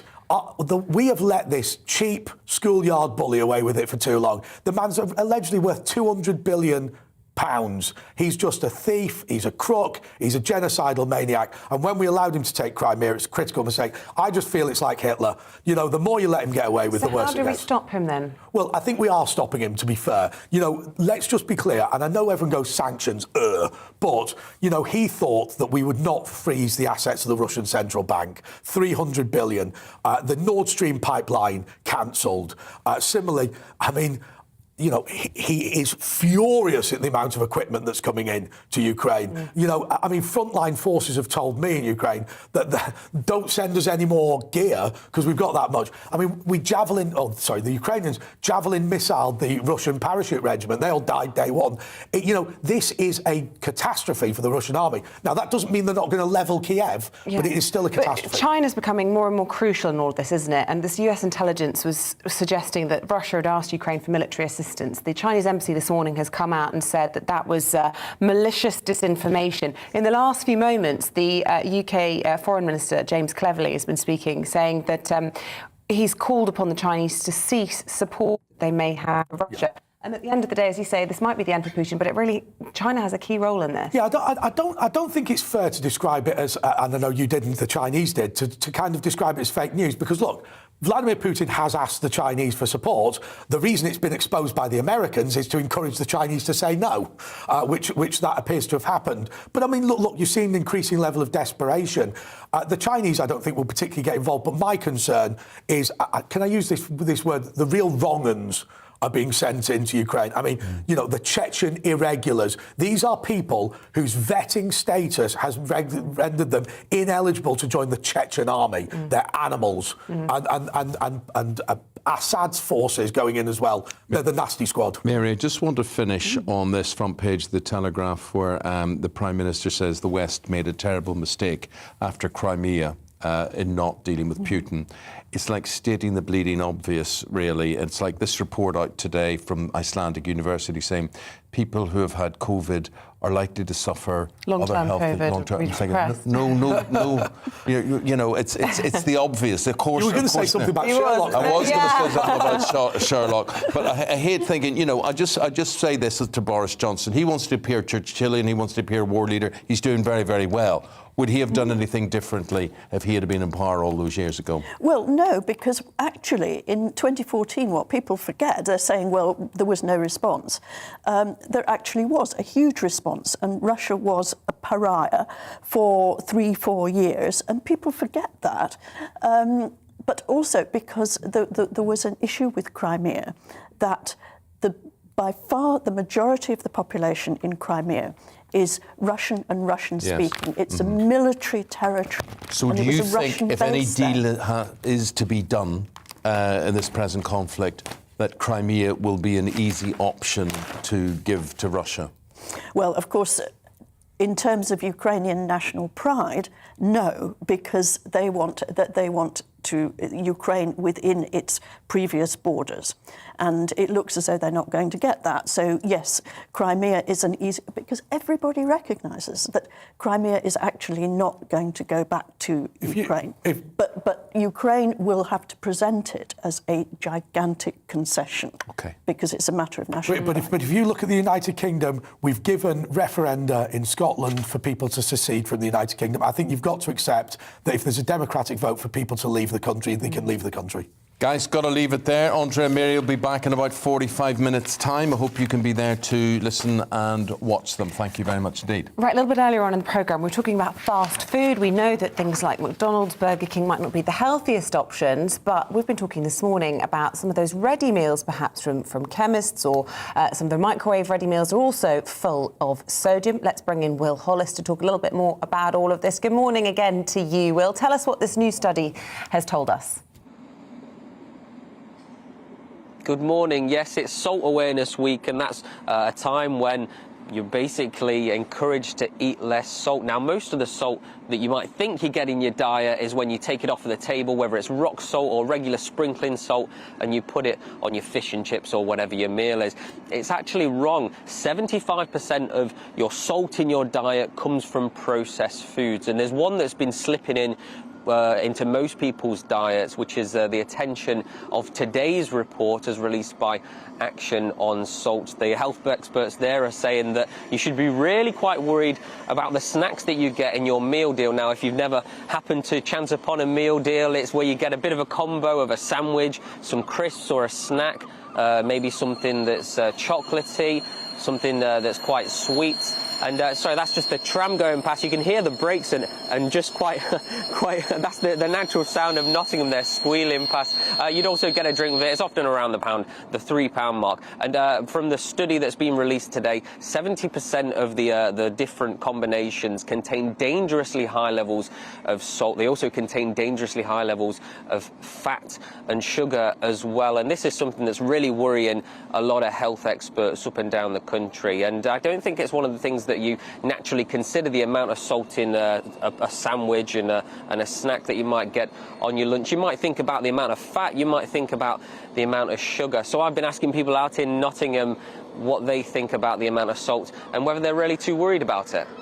To be quite honest, I don't think I do. I tend to look at the calories and occasionally the sugar content, but I really don't think I think about the salt content of things. I like it to be more salty, so like if there's less in it, so yeah, obviously I do add it. But like in general, it doesn't concern me, but obviously for flavoring, yeah, I do put like more salt in my food. No, I don't. I normally think about the flavours rather than salt.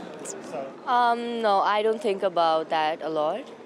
But I do look at the salt content, and if it's, I think like, okay, it might be too salty. I can't say it's ever like crossed my mind, to be fair, that what salt's in my meal deal. I just sort of pick it up and take it, you know what I mean? So.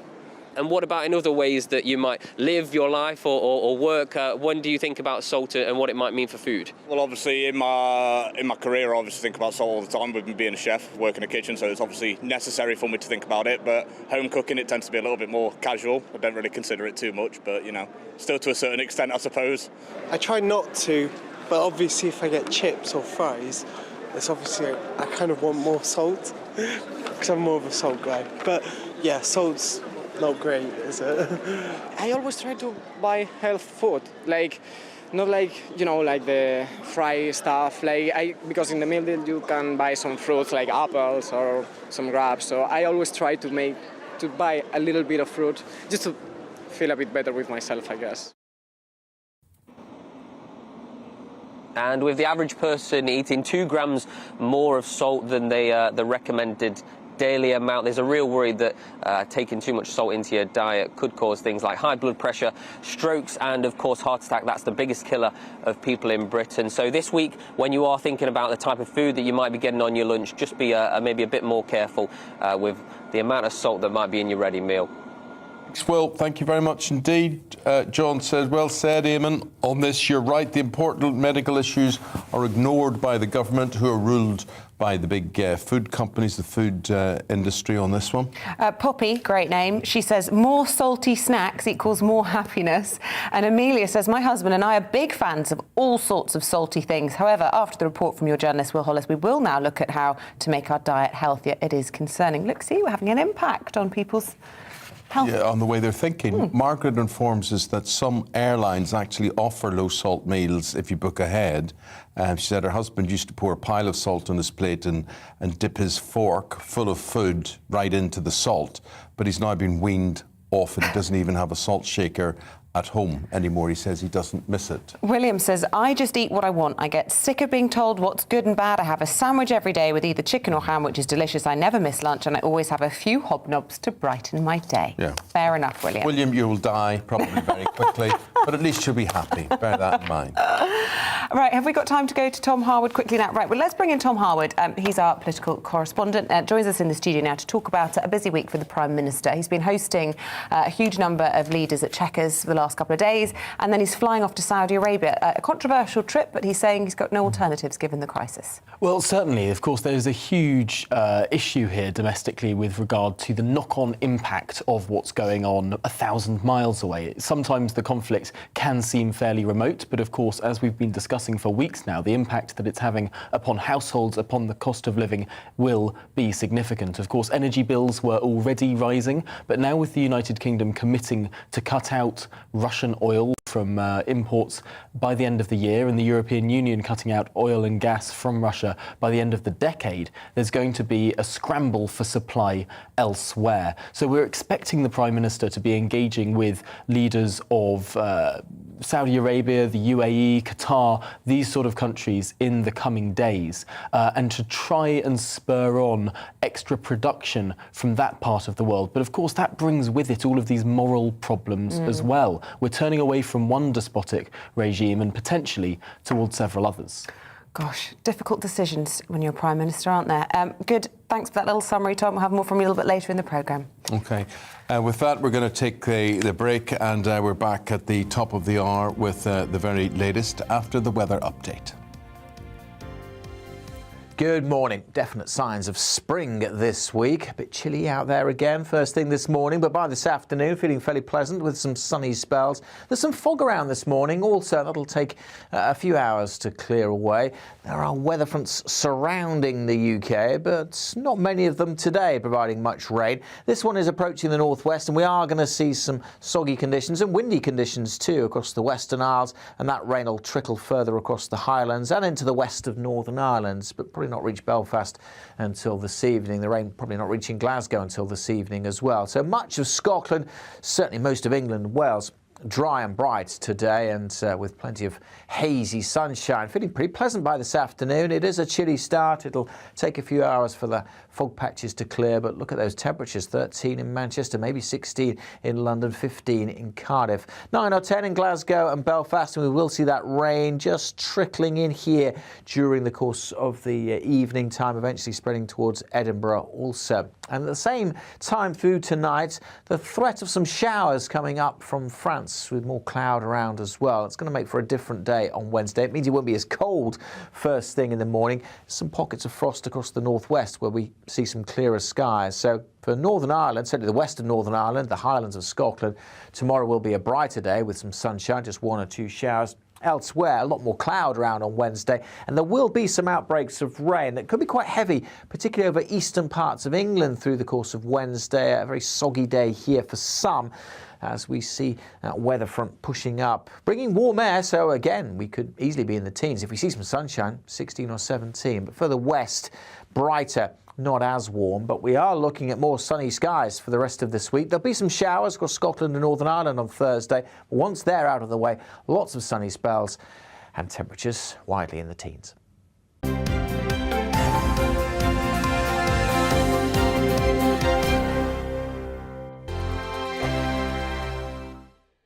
GB News is the UK's home of discussion and debate from all perspectives. To stay up to date on the latest stories, make sure that you subscribe to the GB News channel right here on YouTube. You can watch us live 24/7 across the whole world. You can also check out exclusive content and catch up on previous episodes of your favourite shows. Every day, we ask the questions that you'd ask, so why not add your voice to the conversation in the comments section? Don't forget to subscribe. We are GB News, Britain's news channel. Every night at 11 on GB News, we bring you the next day's stories the day before. Basically like time travel. If it's a big story, we'll cover it, guaranteed. But we'll also have some fun along the way. Big opinions, big laughs. Sometimes big hair. This is Headliners, the paper review show that won't send you to sleep like the others will. 11 p.m, 7 nights a week. Join us.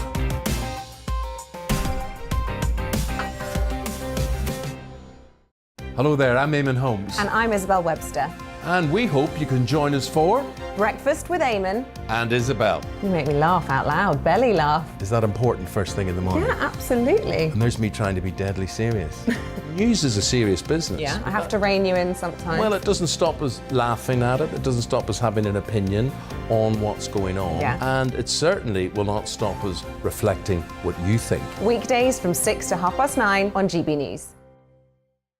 I'm Dan Wootton. Join me Monday to Thursday from 9 to 11 for the feistiest and most fun news debate on TV, where free speech reigns. I'll bring you a sharp take on the day's biggest stories, bombshell newsmaker interviews, and A-list guests. And I guarantee you, no spin, no bias, no censorship, and no reason to go to bed. That's Dan Wootton tonight, Monday to Thursdays from 9 on GB News.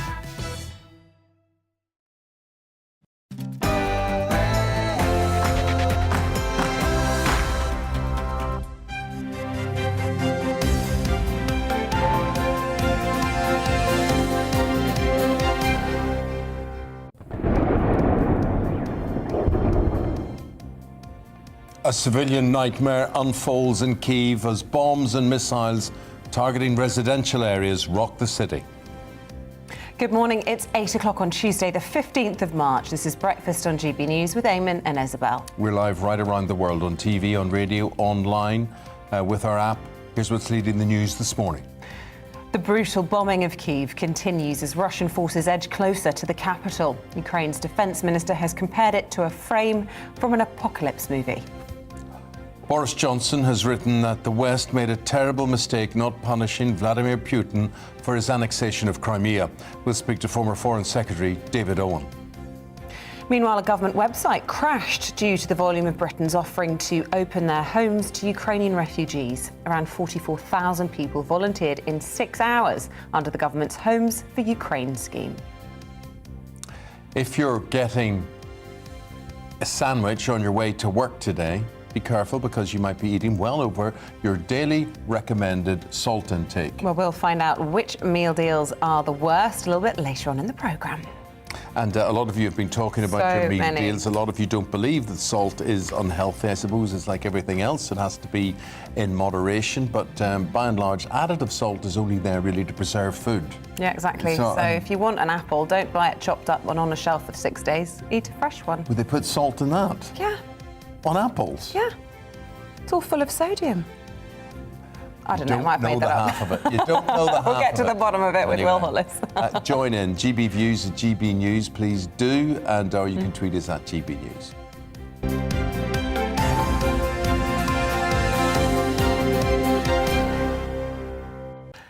Okay, our top story this morning. It is day 20 of Russia's invasion of Ukraine, and negotiations between both countries is set to resume this morning after a fourth round of talks ended without a breakthrough. Now, this comes amid more bombing in Kyiv and Mariupol. There's also been Russian protests against the invasion as an anti-war protester interrupted. This is a live news broadcast you're looking at here, and this is on Russian state TV. Channel 1. Yeah, and Marina Ovsikanikova, who was holding up that banner there, was jailed after doing that, and she'll likely spend the next 15 years behind bars. Well, let's get more now from Greg Herman. He's the morning show host of a channel in Ukraine. Very good morning to you, Greg. You do our job, but over in Ukraine. Lovely to have you on our programme this morning. I'm so sorry in such awful circumstances. Can I first of all just get some reaction to what you saw from your Russian counterpart yesterday, bravely trying to inform Russians about what's been going on? First of all, again, I'm said good morning. I'm said it every day in Ukraine before the war. So I'm happy to say it for your Great Britain people in this GBN News. Second, I would like to say God save the Queen, God save the NLO, and thank you for your support. We feel it. We're grateful for it. We know you are on our side because this is the side of the truth. Situation in Ukraine here. I'm in Western Ukraine. This is a home of the refugees, of the 6 million refugees from other regions of Ukraine. We have the air raid sirens every night. We have rocket hits almost every day. 2 days ago, Russian missiles hit the Peacekeeper Center in the western of Ukraine. It's the center located about 25 kilometers. 25 kilometers from the Polish border. Polish, it's a NATO country. So that's our situation. And the front line, Brits knows what does it mean, a thin red line. Sutherland Highlanders battalion or regiment in Balaclava battle in 1854. So now the tin, blue and yellow line defend our lives, defend our freedom. And now we're fighting, and now we never surrender. Well, listen, very early on in the invasion, the Russians bombed the the television tower in Kyiv, didn't they? Has that affected your ability to broadcast? Are you still being able to speak to Ukrainians? And if so, how and what are you saying? Of course, they're bombing not just in Kiev. The television towers, they're bombing television towers everywhere where I can hit it. All Ukrainian channels, absolutely all Ukrainian channels are working as one. We have a 24/7 air marathon when all latest news coming to our viewers. So we are working. We do our best, and yes, we can broadcast. Tell us a little bit about your thoughts about your colleague in Russia who protested in the studio yesterday. I don't know if you've seen the footage of that when she held up a banner saying no to war. She's been sent to jail. Do you appreciate the actions and the bravery of journalists in doing things like that? In Ukraine, we understand very simple, very simple answer. It's a joke, but why? How do you know if Russians lie? If they open their mouth, they lie. This brave, yeah, absolutely, we admit, this brave woman lie 15 years. And now with the one story, he liked to. We forget this 15 years. No, actually no. You can't forgive her for that. But this is brave. But that was brave. Yeah. I mean, it's significant. I mean, yes, she may have been lying for 15 years, as you say, but she will now pay the price for that. And I suppose she did that because she felt guilty about what she. And you can understand when we've talked to a lot of Russians who say they're afraid to speak the truth. But you said she left a tape behind because obviously she knew she was going to be incarcerated. Yeah. And in the tape, she says she regrets being involved and ever having spread the propaganda of Putin. And it was the war that really made her see the error of her ways. Ukrainians now, with their lives, paid the price for her lying about 15 years. Ukrainian paid, not she. This is a very hard question. This is a very hard situation. In Ukraine, we have a very big anger here in our hearts, here in our souls, and here in our minds. Very big anger for Russians. They shoot Russian-speaking person in Mariupol. They kill Russian-speaking person, civilians in Kharkov. So I think it's very hard for us to take this like a true and applause for this. Brave woman, yeah, she's brave, but brave woman, it's not enough for Ukrainians. Yeah, and look, we understand the sense of your, the rawness of your emotion and the strength of that feeling. Of course we do. Greg Herman, really good to talk to you. TV host for Channel Ukraine. Really nice to see you. Stay in touch. Thank you, and thank you again for your support. Again and again, God save the Queen, God save and low, and we will win because we don't have a chance. Thanks, Greg. Thank you. I'm just reading in The Guardian here. They have a report from a local councillor in Russia, and they're saying each evening residents listen to the Russians on the radio who promise them a happy new life and threaten criminal cases against Ukrainian officials. This is broadcasting into Ukraine. They address people as comrades. They still live in the Soviet Union and they want to build it here. We've already moved ahead of them by several decades. We don't need that. That was from a local councillor in Ukraine there. So we don't need that, said Greg and lots of other people. Paul Hawkins, as the crisis continues on the border with Ukraine, the reports from the Red Cross estimate the number of refugees now just below 3 million. We hear from Paul this morning. Let's go to him now and he'll bring you the very latest picture. Paul. Yeah, hi, Eamonn. Morning, Isabel. 1.77 million Ukrainians have now come to to Poland from Ukraine, and at least 1 million of them staying within Poland. And of course, here at Żmierze, we're about 20-minute drive from the border. It's a very small town, and we wanted to find out exactly how it's been coping with the influx of Ukrainians as they come into Żmierze and then make their onward journey to Poland and the rest of Germany. We can speak now to the Vice President of Żmierze, Bogusław Żmierze. First of all, Bogusław, how is the town coping sort of 2 weeks since the beginning of the war?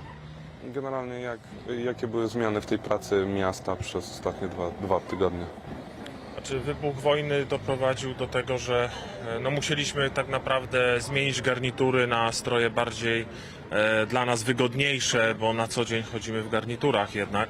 The start of the war must to us organize an official suit for that what we have now. Natomiast to co zmieniło się, to pokazaliśmy wielki zryw społeczny, miasto Przemyśl, ale nie tylko, to są ludzie z całej Polski, ale teraz ze świata. We show in Przemyśl that people from this city can organize a helping for the other nationality. Pokazali wielkie serce i chęć pomocy ludziom, którzy uciekają przed wojną, ludziom, którzy doznali wielkiej krzywdy. They showed a big heart for the refugees. And can you just, for our viewers in the UK, tell us a little bit about Żmierze, its size, and kind of an idea of the latest numbers of people coming through? Chodzi o to, żeby podać mniej więcej liczby, w jakich to się uchodźcy pojawiali u nas. Szacujemy, że przez granicę w Medyce, czyli to najbliższe przejście Przemyśla, przejechało około 500 000 osób. In Medyka border comes to Przemyśl about 500,000 refugees. Przemyśl ma 60 000 mieszkańców. Here in Przemyśl we have only 60,000 people, so. Więc naszą rolą jest pomóc tym osobom w jeździe w dalszą drogę. Our role is organize helping to organize transport to the other parts of Poland, of Europe, and everywhere they want.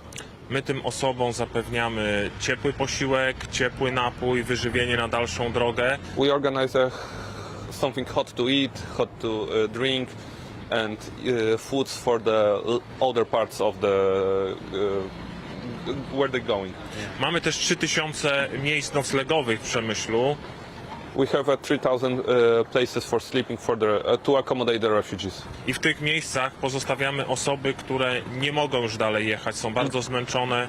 In this place we stay the people which haven't got the power for coming on the other side. So they waiting here, and after 1 or 2 days they come to when they want. Ewentualnie osoby, które na kogoś czekają, bądź po stronie ukraińskiej, bądź ktoś z Polski czy z zagranicy po nie przyjedzie. A lot of people waiting here because you must know many of refugees have family or friends in other part of Poland or Europe, and they are waiting here in Przemyśl. So places to accommodate, they were waiting here for the transport. And just very quickly, how is he worried about the future with more and more coming, that Poland and Żmierze won't be able to cope? Czego obawiamy się w przyszłości, jeśli chodzi o przyjazd kolejnych osób? Znaczy, nie obawiamy się. Dla nas wyzwaniem jest to, żeby sprostać obsłudze każdej ilości mieszkańców i nad tym pracujemy. Pracujemy nad systemami, które umożliwią nam przyjęcie dużo większych potoków osób, które przyjadą. We didn't worry about the situation because last days we organized systems to invite and accommodate refugees, more people from Ukraine. Really good to talk to you, Bogusław. Dziękuję. Dziękuję. Bogusław. Thank you very much. Dziękuję. Bogusław there, the Vice President, we think that kind of translates as Deputy Mayor of Żmierze there, kind of giving us an idea of the challenges that the town here is facing, and he didn't say it, but I know that having spoken to a lot of Polish people, they are worried that they're going to run out of semi-permanent and permanent homes for the Ukrainians, and we don't know where the numbers are going to end, we don't know when the war's going to end. Paul, we appreciate it. We've got to break off from you because we're going now to the former Foreign Secretary, Lord Owen, who joins us now. Lord Owen, good morning to you. Good morning. Good morning. Lord Owen, I'd love to begin with you getting some comment on what the Prime Minister Boris Johnson has had to say in the Daily Telegraph today, saying the West made a terrible mistake with Putin. This was after the invasion of Crimea going back to 2014. Well, I agree with that.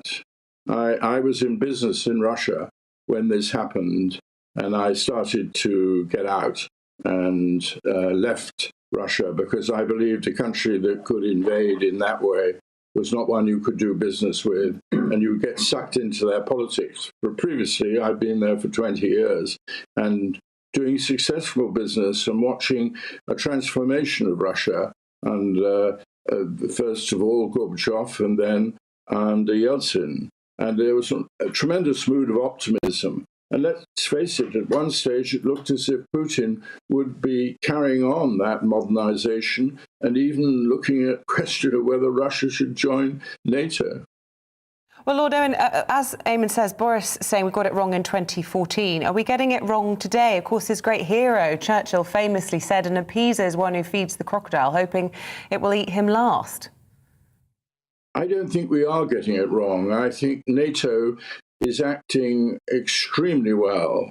It's a very difficult line to define. We are a defensive organisation, but I'm very pleased by the way the British government went right to the edge, judged it rightly, that we could, under that definition, supply defensive arms, and there is very little doubt in my mind that supplying those handheld missiles that could hit tanks has made a very big difference to this battle. And it seems to me that NATO has to walk this very fine edge. We've got to remember, we are not and do not intend to let anyone use this Ukraine issue as a start of Third World III.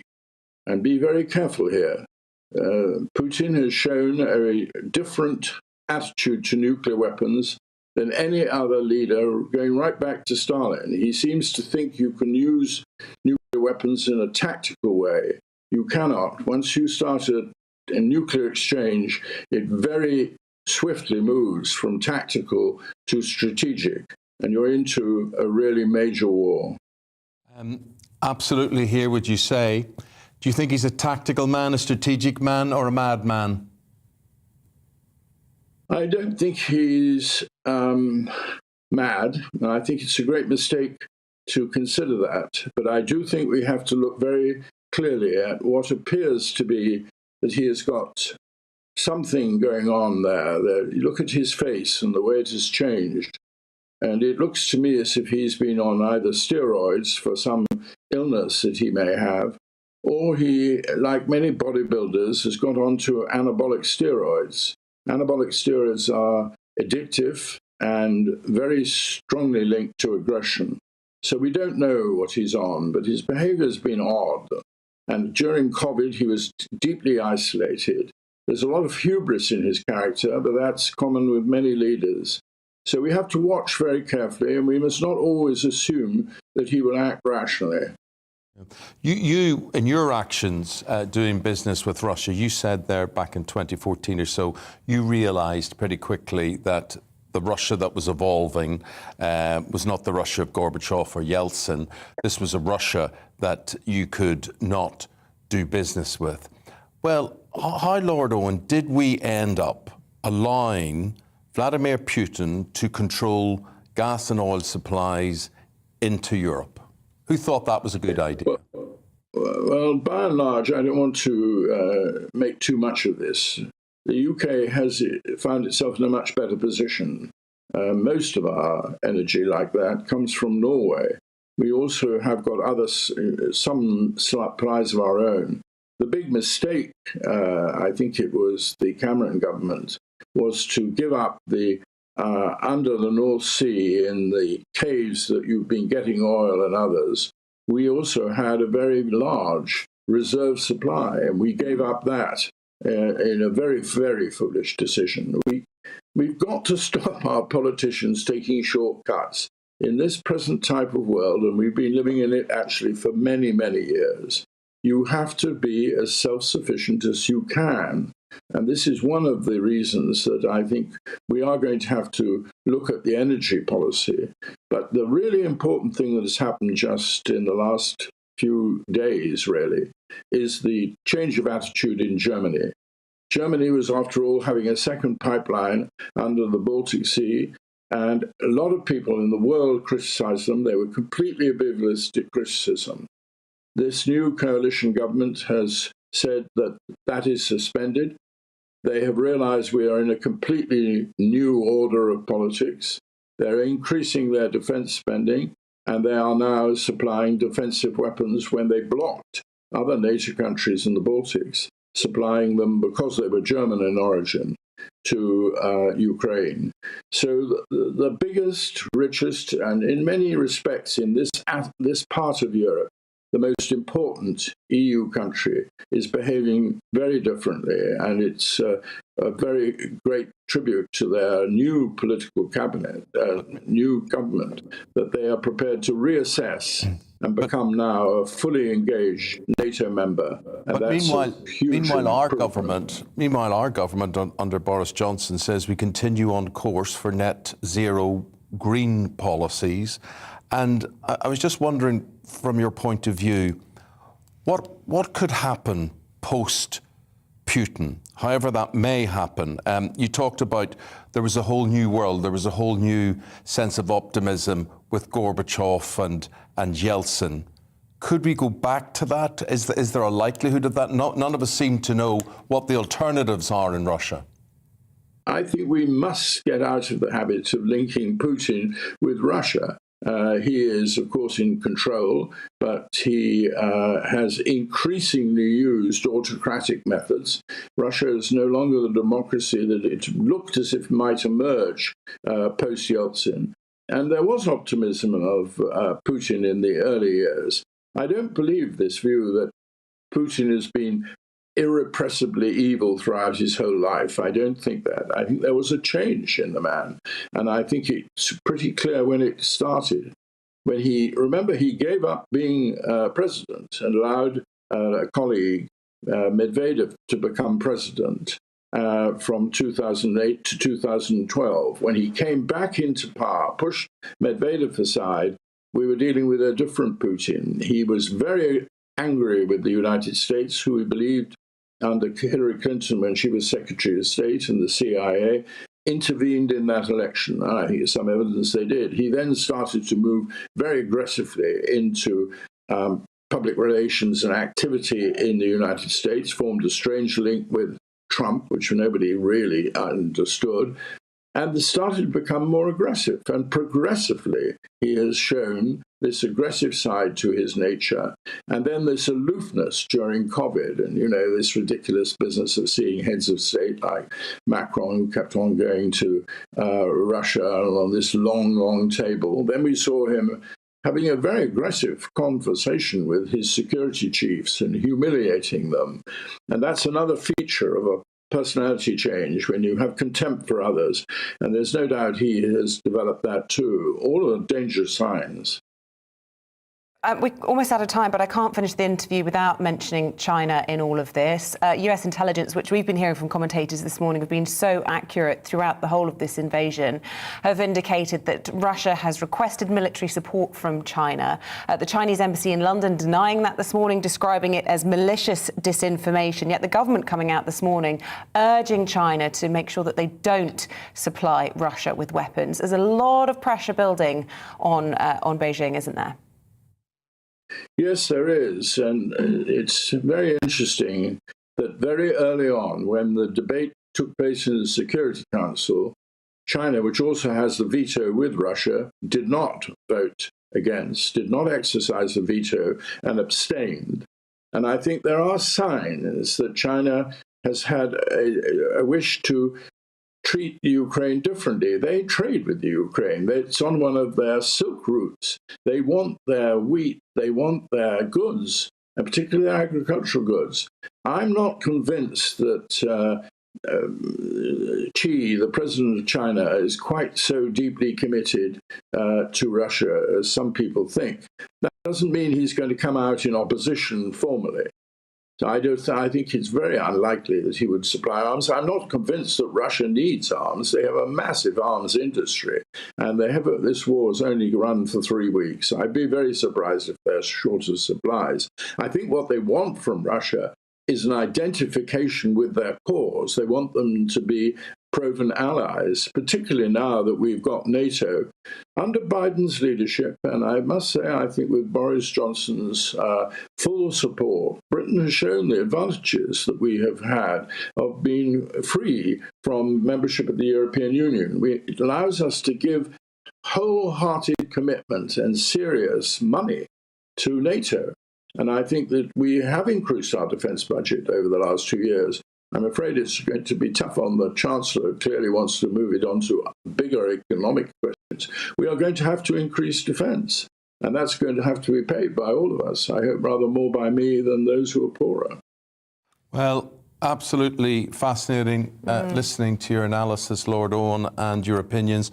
We really do appreciate all of that, and thanks for joining us this morning. Thanks for your time. Thank you. Thank you for asking me. Thank you very much. Lord David Owen there, former Foreign Secretary, and he was also a Navy Minister as well. He's talking there in respect of our budget, our freedom outside the EU. And what a peace difference negotiator as well he was. Yeah, with all of this. The time, 25 minutes. As a matter of fact, it's just coming up to 26 minutes past 8 o'clock. After the break, we're talking about the rise of COVID again. Should we be worried? Find out in a moment.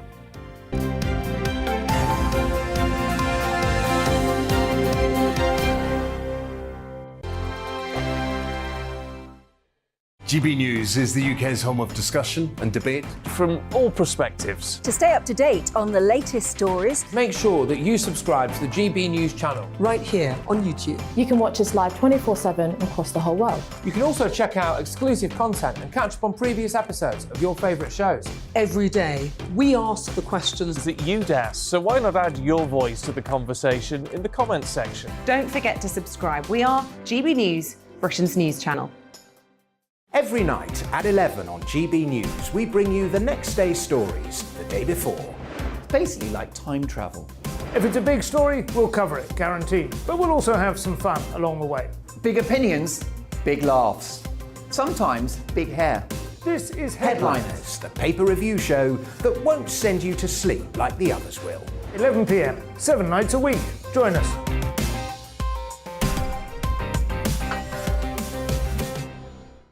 Hello there, I'm Eamonn Holmes. And I'm Isabel Webster. And we hope you can join us for Breakfast with Eamonn and Isabel. You make me laugh out loud, belly laugh. Is that important first thing in the morning? Yeah, absolutely. And there's me trying to be deadly serious. News is a serious business. Yeah, I have to rein you in sometimes. Well, it doesn't stop us laughing at it. It doesn't stop us having an opinion on what's going on. Yeah. And it certainly will not stop us reflecting what you think. Weekdays from 6 to 9:30 on GB News. I'm Dan Wootton. Join me Monday to Thursday from 9 to 11 for the feistiest and most fun news debate on TV, where free speech reigns. I'll bring you a sharp take on the day's biggest stories, bombshell newsmaker interviews, and A-list guests. And I guarantee you, no spin, no bias, no censorship, and no reason to go to bed. That's Dan Wootton tonight, Monday to Thursdays from 9 on GB News.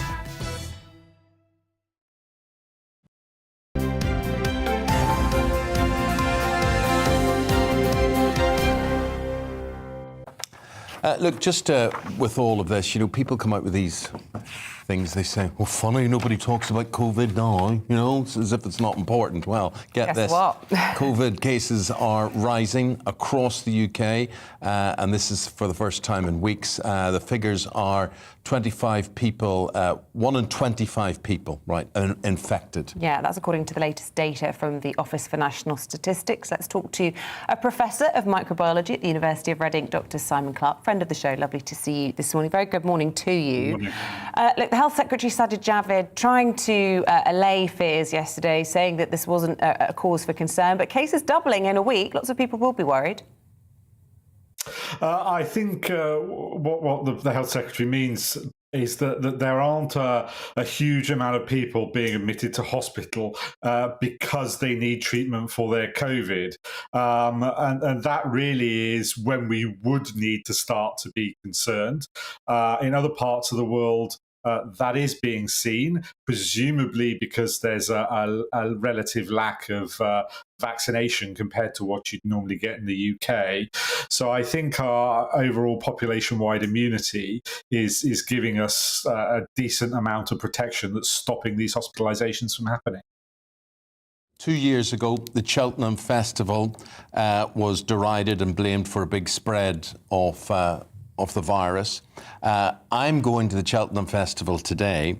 Would you be going if you had the opportunity? And if you did go, would you be taking precautions? I probably would be going if that were my thing. Just over a fortnight ago, I went to Twickenham to watch England versus Wales. I carry a mask in my pocket. I don't always use it. I observe good hygiene, but otherwise, frankly, I get on with my life. I just want to talk about China. 17 million people have been locked down in Shenzhen. It's obviously the world-famous tech hub. Worst outbreak there in 2 years. Lots of scientists worrying about this, what's it called, Deltacron variant, and saying that, is this the right moment in the UK to be scaling back? End of free tests from next month. Sage has been stood down. Lots of fears that immunity is waning in older people. Should we have delayed sort of going back to normality a little bit longer?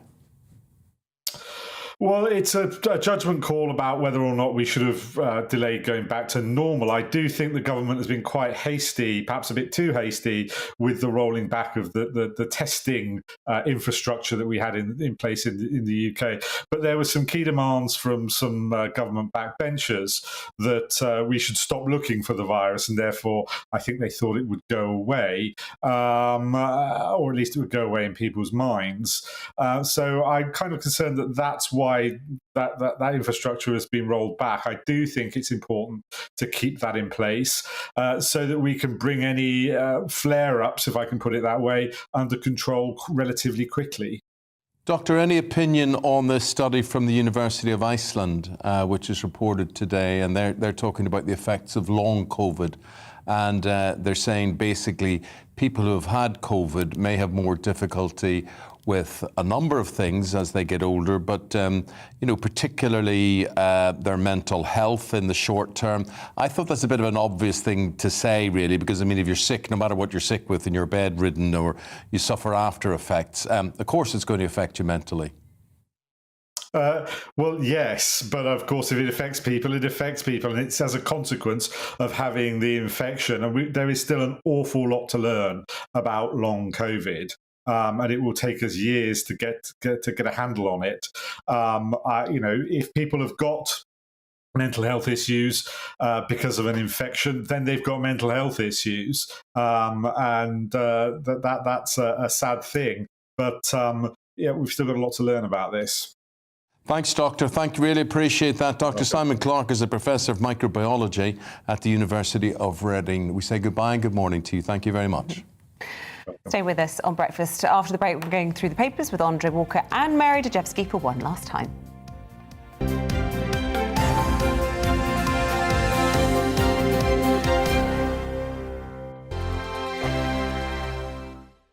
GB News is the UK's home of discussion and debate from all perspectives. To stay up to date on the latest stories, make sure that you subscribe to the GB News channel right here on YouTube. You can watch us live 24/7 across the whole world. You can also check out exclusive content and catch up on previous episodes of your favourite shows. Every day, we ask the questions that you'd ask, so why not add your voice to the conversation in the comments section? Don't forget to subscribe. We are GB News, Britain's news channel. Every night at 11 on GB News, we bring you the next day's stories the day before. It's basically like time travel. If it's a big story, we'll cover it, guaranteed. But we'll also have some fun along the way. Big opinions, big laughs. Sometimes big hair. This is Headliners, the paper review show that won't send you to sleep like the others will. 11 p.m, 7 nights a week. Join us.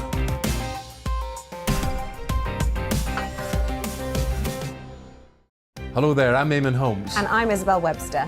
And we hope you can join us for Breakfast with Eamonn. and Isabel. You make me laugh out loud, belly laugh. Is that important first thing in the morning? Yeah, absolutely. And there's me trying to be deadly serious. News is a serious business. Yeah, I have to rein you in sometimes. Well, it doesn't stop us laughing at it. It doesn't stop us having an opinion on what's going on. Yeah. And it certainly will not stop us reflecting what you think. Weekdays from 6 to 9:30 on GB News. I'm Dan Wootton. Join me Monday to Thursday from 9 to 11 for the feistiest and most fun news debate on TV, where free speech reigns. I'll bring you a sharp take on the day's biggest stories, bombshell newsmaker interviews, and A-list guests. And I guarantee you, no spin, no bias, no censorship, and no reason to go to bed. That's Dan Wootton tonight, Monday to Thursdays from 9 on GB News.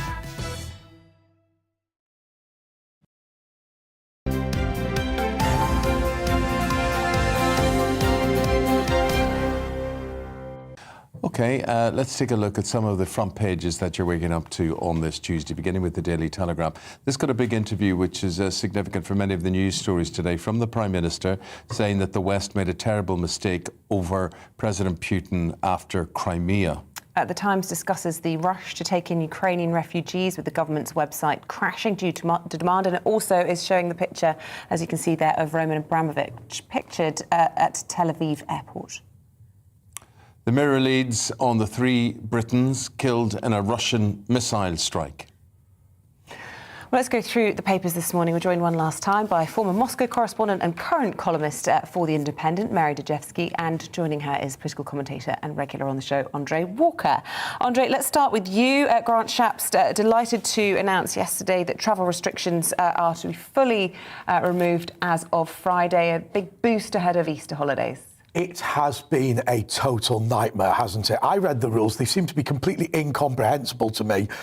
You've got to get tested for this and tested for that. I flew out to Poland the other week, and, I had to pay £150 for a test, and then one of my mates got one that was 22 quid. Nobody ever looked at the paperwork at all. It's just been absolutely horrendous. And really, I think a lot of people have erred on the side of caution and not bothered flying as a result. And that's been terrible for the tourism industry and the aviation industry. But I'm glad that we're getting rid of them finally. Look, it has been a terrible, terrible time, this pandemic, but I do think that now we need to move on. Anyone got any plans to travel anytime soon? I wish. I put them all on hold. But I went all over Eastern Europe in that brief interlude we had in the autumn.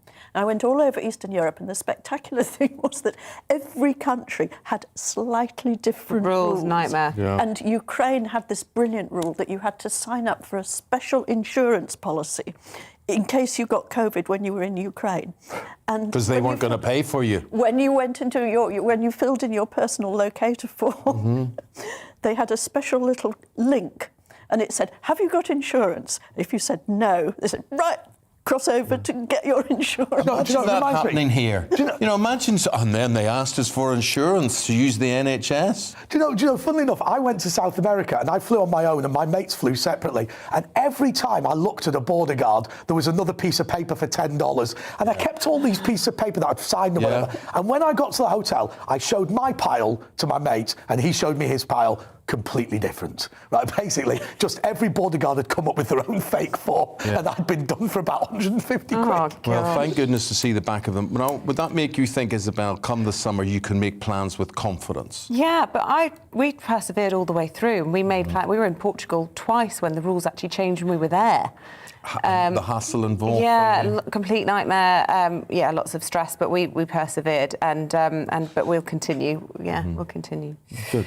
Should we talk about China's role in all of this? I've been banging on about it all morning, Mary, but it is really important. And the Express talking about whichever side they choose will ultimately shape the world. Well, I think that's maybe taking it a little bit far, but it's a very interesting and rather confusing story as to whether Russia has asked for equipment and assistance from China or not, because China says it hasn't. Russia, of course, isn't saying anything. But China has been very successfully so far sitting on the fence. And it looks very much as though the Americans are desperate that it not come off the fence, especially not on Russia's side. Did China sit on the fence at the UN Security Council? It abstained. Abstained, yeah. It abstained. And this is, I think, the Americans are worried that there's going to be this two-pronged alliance between Russia and China ganging up against the United States. And it's very concerned to try and prevent that. And the interesting that China has been so defensive about this, of saying, no, nothing's happening, we're not, we haven't been approached by Russia, which suggests that they still want to be much more cautious. Yeah. Why? I mean, they could rule the world if they wanted to be. They could be as aggressive as Putin is being with Russia. One minute they do seem to be in that aggressive mode, and the next minute they're all peacemakers. They'll be hit hard economically, won't they? I mean, the fact that there is such suspicion towards them with their whole telecommunications industry, for instance. Yes, and I mean, they've had all sorts of setbacks, including, as you say, the telecoms industry and nuclear power stations in the UK. Yes, yeah.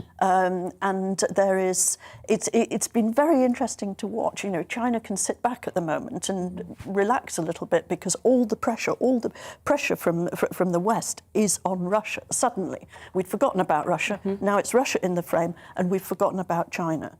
But it seems that the Americans in particular do not want to forget about it. They don't want to give the impression that they've forgotten about China. Should we talk about Abramovich? He's on the front of the Times this morning, but the Mirror also covering it, of course, being heavily sanctioned, still jetting about in his private jet via Tel Aviv.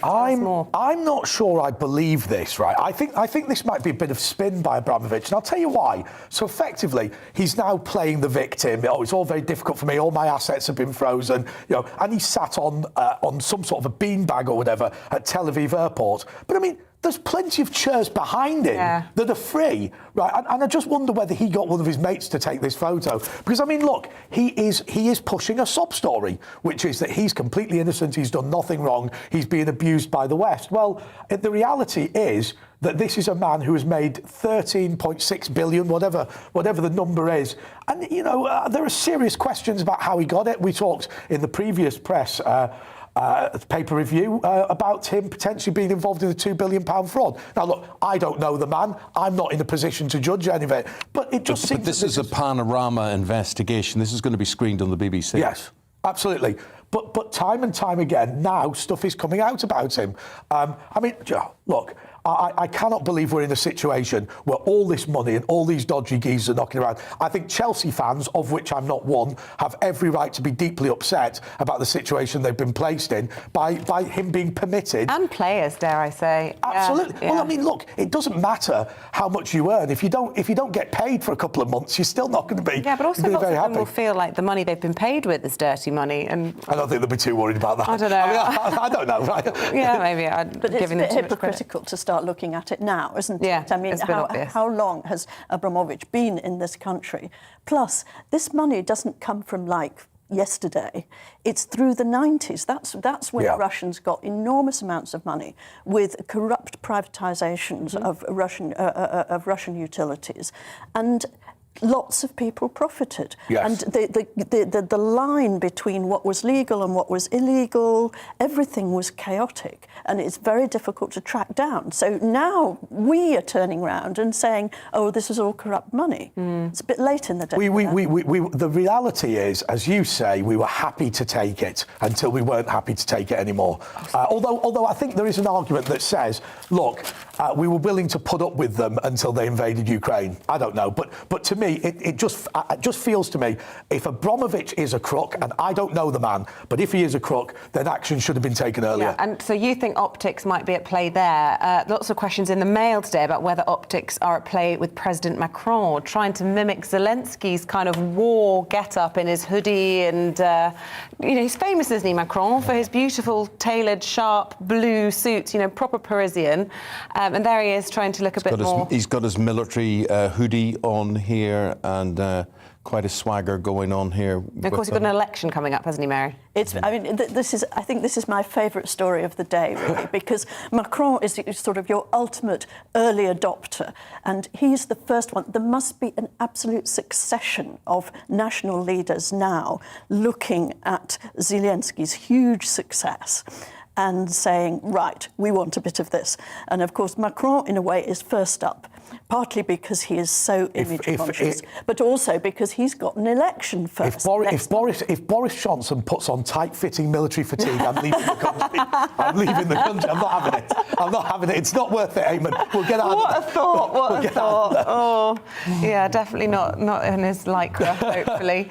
But hang on, I didn't mention lycra. You were thinking about lycra. You said tight-fitting. You were thinking about Boris's lycra, not me. Not guilty. I'm going to poke out my mind's eye now. Shall we end on off to the races? Of course, Cheltenham getting underway today, waiting for the Cheltenham Roar. I just wanted to say that we're going tomorrow, aren't we? Yeah. And it has to be said that people have suggested that the Gold Cup's going to be the biggest race. I think the Queen Mother tomorrow, Shishkin versus Enigamini, however you pronounce it, which was an amazing race at Ascot last month, 3:30, the Queen Mother, over 2 miles. I think it's going to be the race of the year. You're big into racing, aren't you? Yeah, Shishkin won last time at Ascot, but it was really neck and neck. You know, Andre, people are just, people just want some sort of normality, some sort of reason to celebrate. However, 2 years ago, Cheltenham was the finger was pointed at Cheltenham as the big virus spreader. Well, are you going to be worried about going tomorrow? No, and I'll tell you why. And this is where I felt incredibly sorry for the Jockey Club, because if there's no lockdown, you can't cancel these events and get the insurance. So it was for the government to decide. And I think, look, the reality was everybody knows what happens at St Patrick's Day at Cheltenham. It's a huge thing for the Irish community. Everyone's all over each other, and the government should have made the decision to cancel it if they felt that was important. But remember, at the time they were saying they wanted things to go forward. Could I say something? I love St Patrick's Day. My father never worked on St Patrick's Day. He always took the day off. That was it. Most people, it's a national holiday. It used to be in Northern Ireland. It is in Southern Ireland. I'm not sure. It might be a public holiday or bank holiday now. But it is a wonderful day. It's full of specialness. And I just wonder why the rest of you, with your national days, don't embrace them or celebrate them. Why St George's Day? Well, I mean, a Turkish dragon slayer is not necessarily that great. What did St Patrick do? Snake killer. Oh, right. That's why he drove the snakes out of Ireland. Are there lots of and they all snakes in ended up in Ireland? Wales. Which I think he was from Wales, actually, originally. Well, I'll tell you what we'll do, Eamonn. What do you like with your national days? Well, you have a George's? Well, it depends. St George's? Is George from Russia? Oh, no. Russia has its national day, but I can't remember when it is. It'd be called Nicholas or something, won't it? No. It's just called Russia's National Day. Russia's National Day. But anyway, on Thursday, everybody becomes Irish. Will you at Cheltenham be guzzling the Guinness? He's not a big Guinness guzzler. I'm not a great drinker. People tell me stories. How do you celebrate St Patrick's Day without getting drunk? It's the most glorious day. There's just such love, such Irish love everywhere. It is. Everybody wants to be Irish. Drunk. That's exactly right. People say to me, when I go on the plane and fly back to Belfast, people say to me, we're going on a trip and we're going to, everybody says it's great.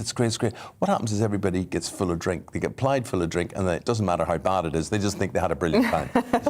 But that is being British or Irish in general, isn't it? Well, I think the Irish are particularly good mixers. I think the Irish, they are very good to export around the world, and they're very good at making friends and very good at making enemies as well, I have to say. Don't fall out with one.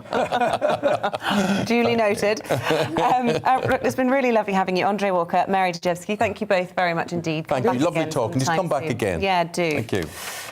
Now, cyber attacks are another one of the tools that Russia, of course, is using. Security experts have warned that hospitals and key infrastructure in Ukraine could well be targeted and is well being targeted by hackers. Well, Rob Shapland is a so-called ethical hacker from Phalnax Cyber. He joins us now. Rob, what's your organisation? What does it actually do? Give us a brief insight into that. Morning. Yeah, thanks very much for having me on. So we kind of look after companies' computer systems and data by two different ways. Firstly, we attack it. So we emulate being the hackers, trying to get in and see if we can access the data and then show them how we did it and then help them fix it. But also by putting defensive systems in place that detect these attacks and stop them as they're occurring. So kind of two main ways of stopping the hackers getting in is the idea. A little bit about red teaming, which is an interesting concept that you can tell us about. Yeah, cool. So, yeah, red teaming is like simulating proper advanced criminal attacks. So, in my job, I kind of do the technical cyber attacks, a bit like you see in the movies. You see the hackers banging away at keyboards and then there's cubes spinning on the screen, all sorts of stuff. But there's also another element to it called social engineering, where I dress up as various different people and try to break into a company's office. So I will go in as an employee with a fake ID badge, wearing a suit or whatever, and just kind of walk through the security systems. Or I might dress up as a fire alarm technician or a telecoms engineer or whatever else. Get in the building and then try and steal a computer or get access to the network from there. So it's really Have fun. you ever done that? Yeah, loads of times. Yeah, that's literally most of my job is dressing up like that, walking into buildings and then trying to steal systems, steal computers, put a laptop under my arm, walk out the building and see if anyone says anything. And then you have access to the data because you've literally walked out with the computer that stores that data. How fascinating. And that, I mean, could you be prosecuted for that? No, luckily I get given a legal document called a consent form. It's like a get out of jail free card, basically saying if I get caught, I can reveal this form and they will let me go, essentially. I actually carry around two of them. I have one fake one and one real one. So I'll first of all reveal the fake one. If I can convince them that's real, I'll carry on going. I've only had to reveal the real one a couple of times out of about 200 different engagements, 200 different buildings I've broken into. Wow. And have you done that in the UK? It's a bit of a delay. In the UK. Done a little bit abroad, but yeah, primarily in the UK. So for every good person who is so-called red teaming and is doing this ethically, there are, of course, those who will be doing this without the right motivation. And presumably there are fears then that this is something that the Russians are doing. Are you able to tell us any insight you have into that? Yeah, so the Russians are obviously very capable in terms of cyber attacks. They rely mostly on trying to. Oh dear, we're having problems. I hope this isn't an unethical hacker trying to interrupt our interview with an ethical one. See if we have any luck re-establishing that link. I'm so sorry, Rob. We're having a few problems hearing you. Let's give us that answer again. You know, what is this something that Russia is doing that you're aware of? Yeah, they are doing it. Yeah, they mostly use phishing attacks, so emails with links and attachments, get you to open them, and then they gain access to a computer network. But they do some physical intrusion as well, breaking into buildings and getting in from there. They are very, very capable of what they're doing. But as we've seen in Ukraine, the Ukrainian defence is actually really, really good as well. So they're putting the defences up. The UK have been helping them out and get those defences in place, and that's been protecting against most of the cyber attacks that Russia have been trying. Am I right in thinking that some of the software that's been developed by Russian hackers has actually led to cause problems in this UK, not because of any malintention from Russia, but it's just got into the wrong hands here, which has caused problems, for example, with the NHS website? Yeah, we have had some cases of that, of Russian software. Obviously, you've got like Kaspersky is a very famous Russian antivirus. And basically, we're kind of thinking now we can't trust any of this stuff. And some of the Russian hackers as well have been advanced enough. They've hacked into large software companies, replaced their software with their own one, and then got that distributed across the world to loads and loads of people, loads of companies. So they're very advanced in what they're doing, and we do have to be concerned about the software they use. Well, absolutely fascinating to talk to you. You're like a character from The Girl with the Dragon Tattoo. You know, all those. That's just what springs to mind. I know people say that to you quite often. Yeah, not in appearance, just in what you do. Look, really good to talk to you, Rob Shapland, ethical hacker from Phalanx Cyber, and I suppose keep up the good ethical hacking. Thanks very much. Thanks for having me. OK, we're going to talk about President Volodymyr Zelenskyy next. Lots of people, as we've been talking about this morning, praising him for his bravery and his leadership of the country. Well, he's been put forward for an honorary knighthood by MPs for that bravery in the face of Putin's invasion. Calls for an honorary knighthood were made in the Commons just days after he delivered that historic speech last week. Well, let's speak to Honours and Awards expert Mark Llewellyn-Slade. Very good morning to you. Just tell us a little bit about what this nomination would mean for the president. Oh, well, it's a life-changing achievement for most people. It's the most prestigious award in the world. It's globally recognised, of course. And for most people, it would generally raise their profile, enhance their reputation, and, of course, instill trust in that person, that vital ingredient for success in all walks of life. But of course, the vast majority of people who get honours are what I describe as extraordinary, ordinary people doing great community work, charity work, also business leaders, entrepreneurs, philanthropists, actors, pop stars, all sorts of different people.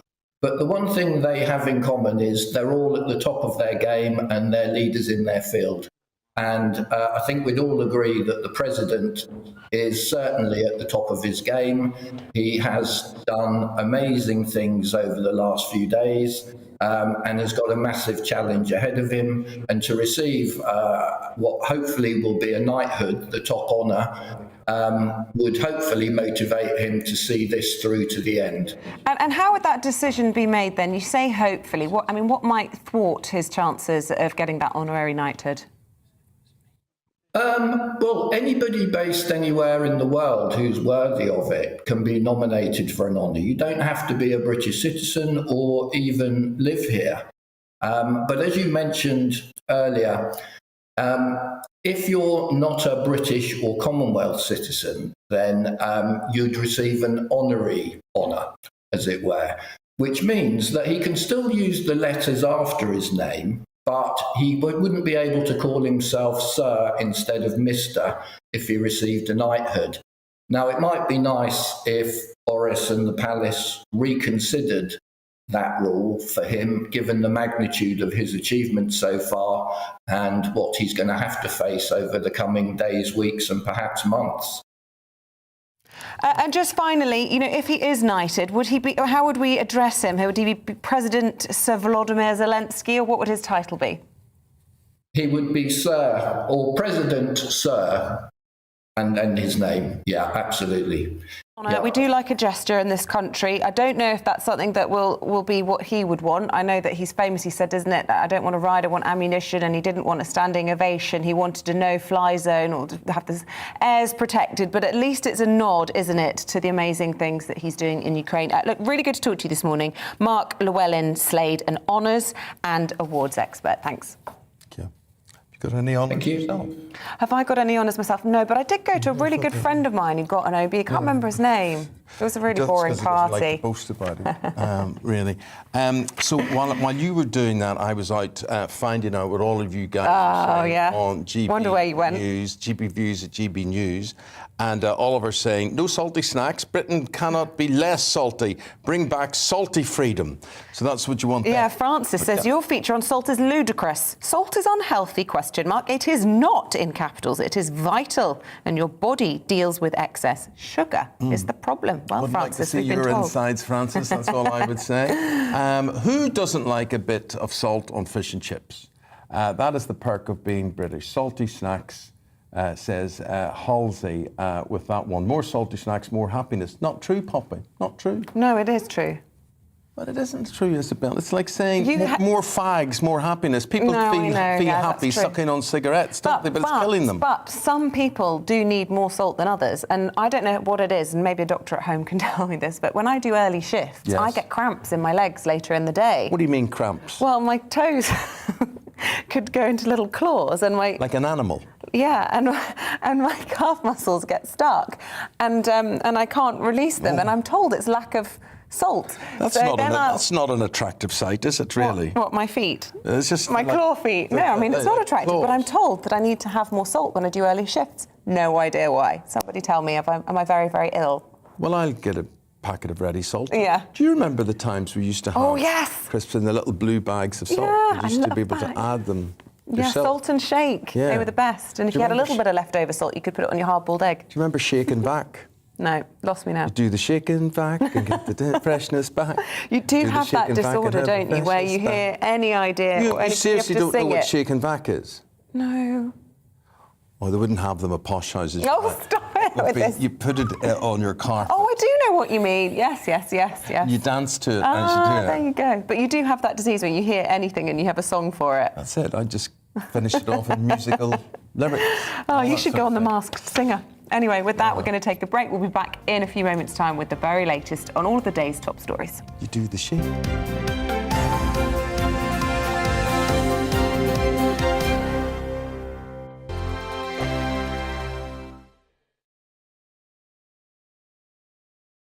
GB News is the UK's home of discussion and debate from all perspectives. To stay up to date on the latest stories, make sure that you subscribe to the GB News channel right here on YouTube. You can watch us live 24/7 across the whole world. You can also check out exclusive content and catch up on previous episodes of your favourite shows. Every day, we ask the questions that you'd ask, so why not add your voice to the conversation in the comments section? Don't forget to subscribe. We are GB News, Britain's news channel.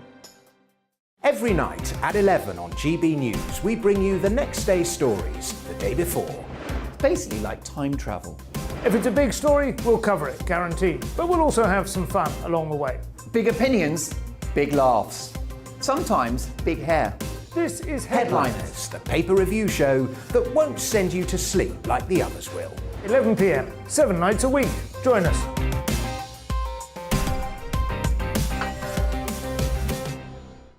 Hello there, I'm Eamonn Holmes. And I'm Isabel Webster.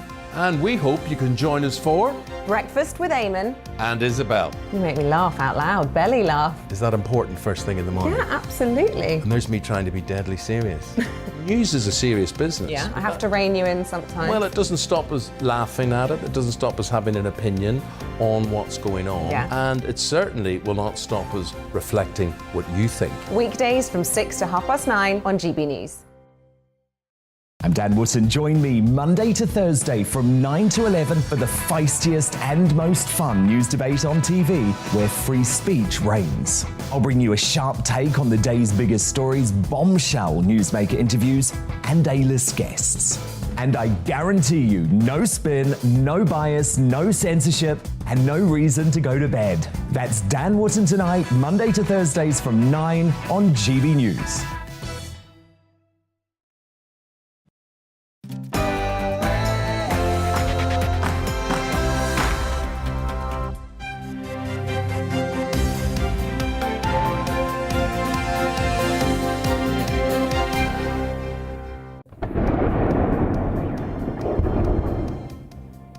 A civilian nightmare unfolds in Kyiv as bombs and missiles targeting residential areas rock the city.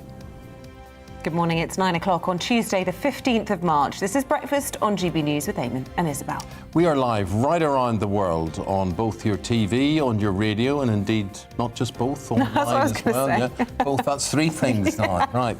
On either your TV, on your radio, online, on an app, everywhere. All of the above, you can't escape All of us. the In above. fact, my mother-in-law's message listening on DAB this morning in the Is car. she? Yeah.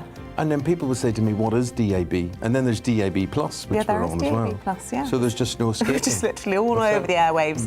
Look, do stay tuned with us this hour. Here's what's leading the news this morning. The brutal bombing of Kyiv continues as Russian forces edge closer to the capital. Ukraine's defense minister compared it to a frame from an apocalypse movie. Boris Johnson's written that the West made a terrible mistake not punishing Vladimir Putin for his annexation of Crimea. And we'll have all of today's big showbiz stories. Entertainment reporter Ellie Phillips here very, very shortly. You can join in on any of our discussions, which you have been doing this morning. Very nice to hear from you. GBviews at gbnews.uk or tweet at gbnews.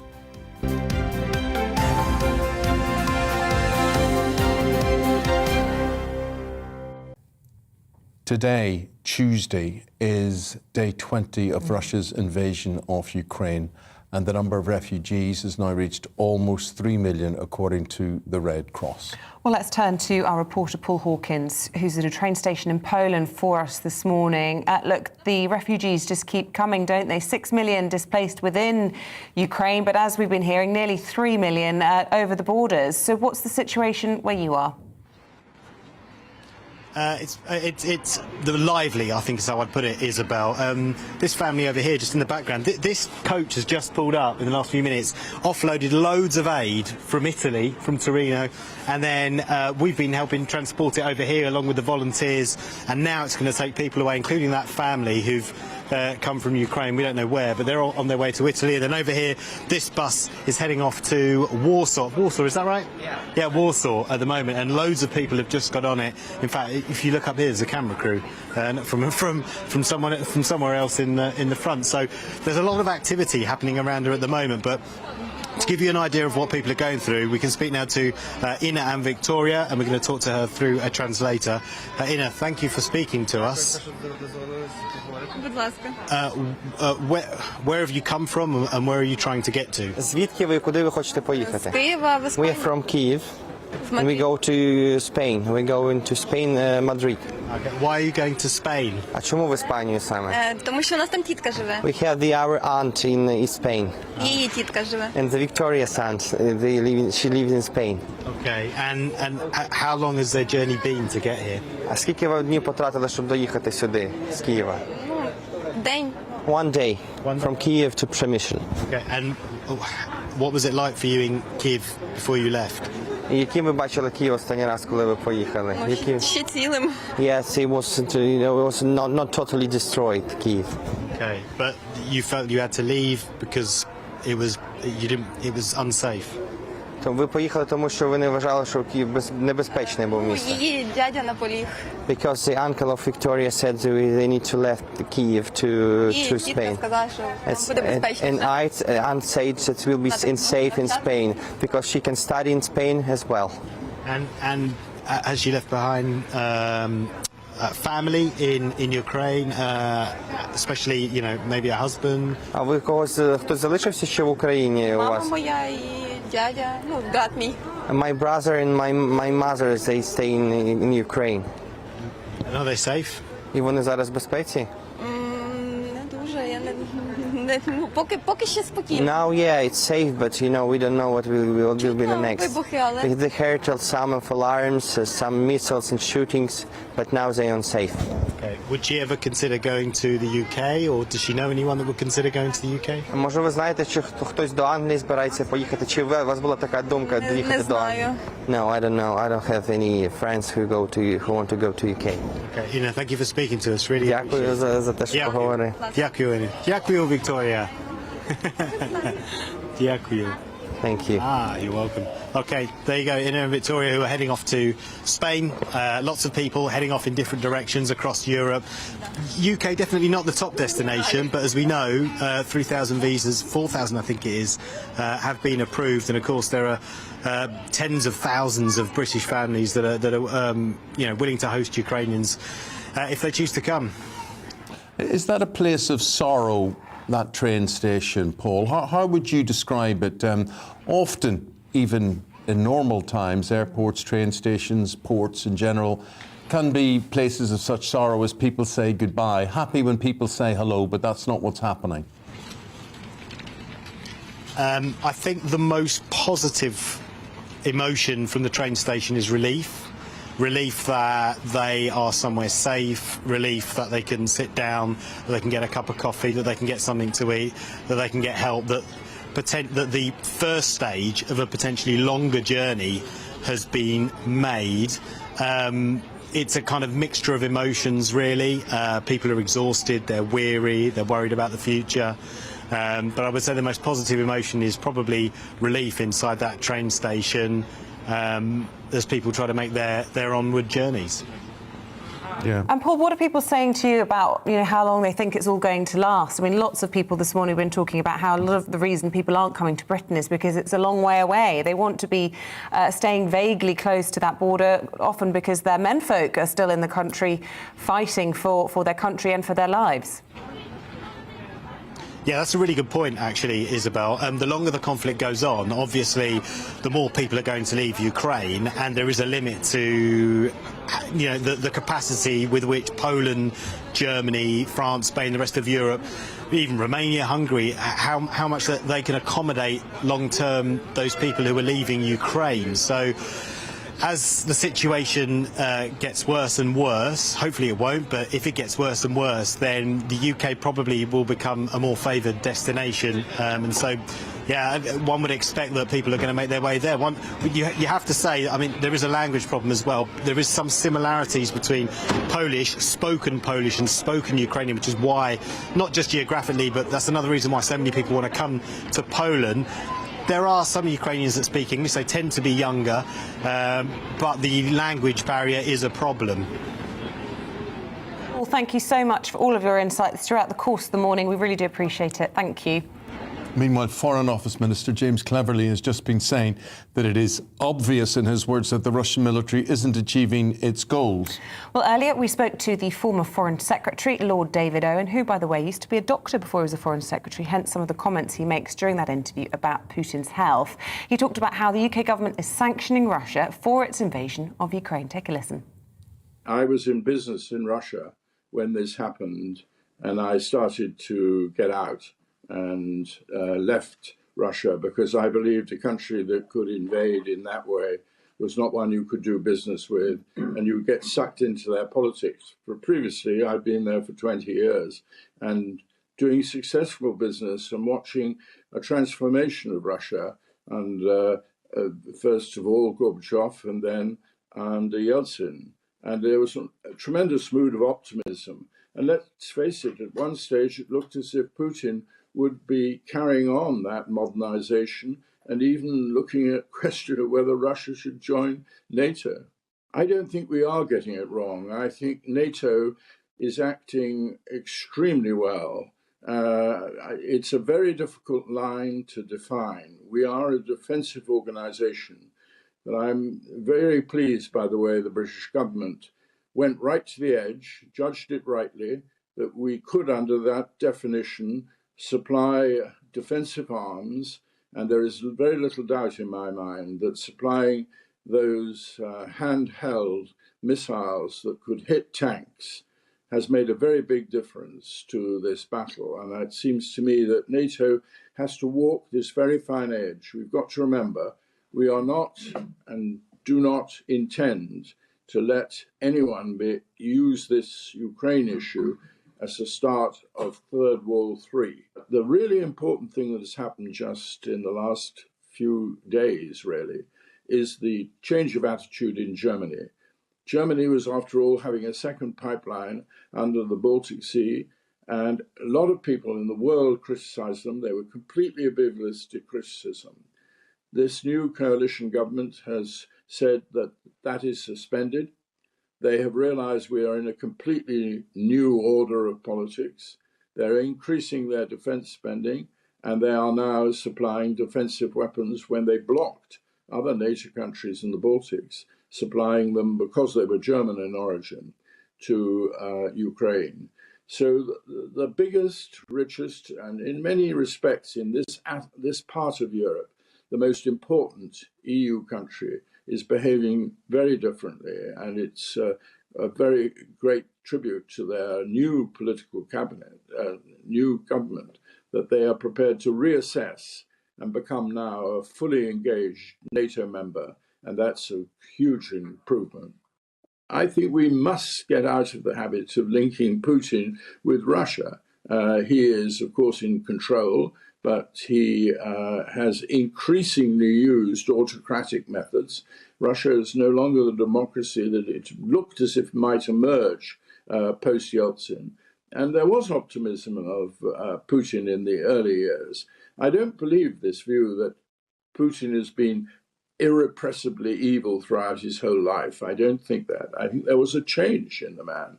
And I think it's pretty clear when it started. When remember, he gave up being president and allowed a colleague, Medvedev, to become president from 2008 to 2012. When he came back into power, pushed Medvedev aside, we were dealing with a different Putin. He was very angry with the United States, who he believed under Hillary Clinton, when she was Secretary of State, and the CIA, intervened in that election. I think there's some evidence they did. He then started to move very aggressively into public relations and activity in the United States, formed a strange link with Trump, which nobody really understood, and started to become more aggressive. And progressively, he has shown this aggressive side to his nature, and then this aloofness during COVID, and this ridiculous business of seeing heads of state like Macron, who kept on going to Russia on this long, long table. Then we saw him having a very aggressive conversation with his security chiefs and humiliating them. And that's another feature of a personality change, when you have contempt for others. And there's no doubt he has developed that too. All are dangerous signs. Lord David Owen, former Foreign Secretary, who we spoke to earlier on the programme. 13 minutes past 9. You're watching and listening to Breakfast on GB News with Eamonn, Holmes and Isabel Webster. And we're going to do some Showbiz News. We haven't done Showbiz News for ages. We're joined by the very lovely Ellie Phillips this morning. That's after this short break.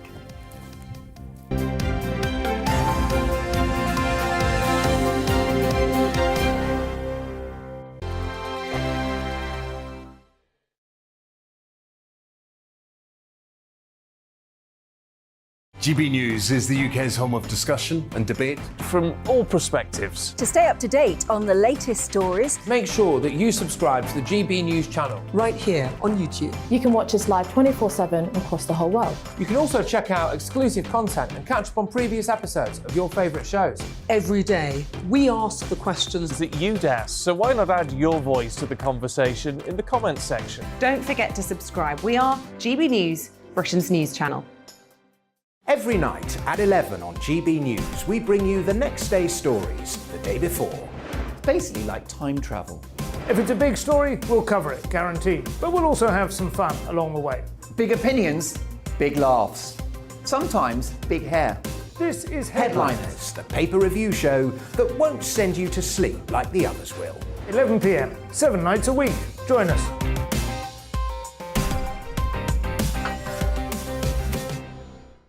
Hello there, I'm Eamonn Holmes. And I'm Isabel Webster.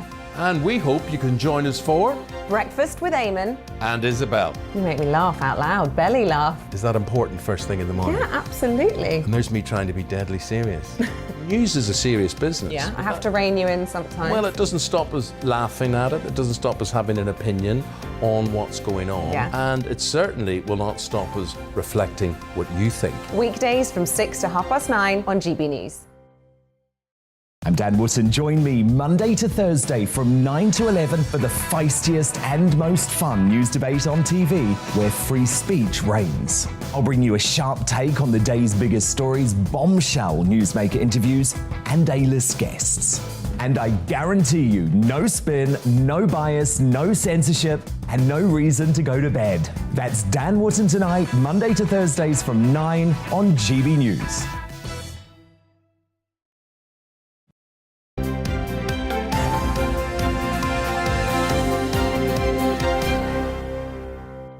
Let's bring you up to date with the news with the time at 9:15. The number of workers on payroll rose by 275,000 between January and February to a record 29.7 million. That's according to the Office for National Statistics. But earnings continue to fall behind rising inflation, with average weekly earnings up 3.8%. That's 1.6% lower than the Consumer Price Index. An overhaul of the legal system will see all children have access to free representation for the first time. The government says plans will also include the biggest pay boost in a decade for criminal lawyers who carry out legal aid work.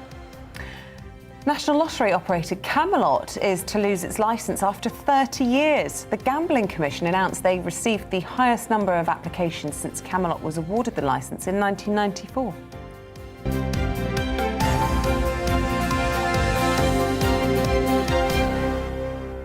In the world of show business, Ellie Phillips will guide you through the biggest stories now. Ellie, good morning to you. Morning, guys. So Ed Sheeran, we hear a lot of stuff about him ripping off other accusations that he's ripped off. Accusations. Yeah. Other, what would you say, lyrics or tunes or riffs? Yeah. So what's the latest on that? So he's in court at the moment in the High Court because he's being accused by two songwriters of ripping off their 2014 song. And they said that he took the hook from their song Oh Why to go into his song Shape of You. They do sound quite similar in these hook sections.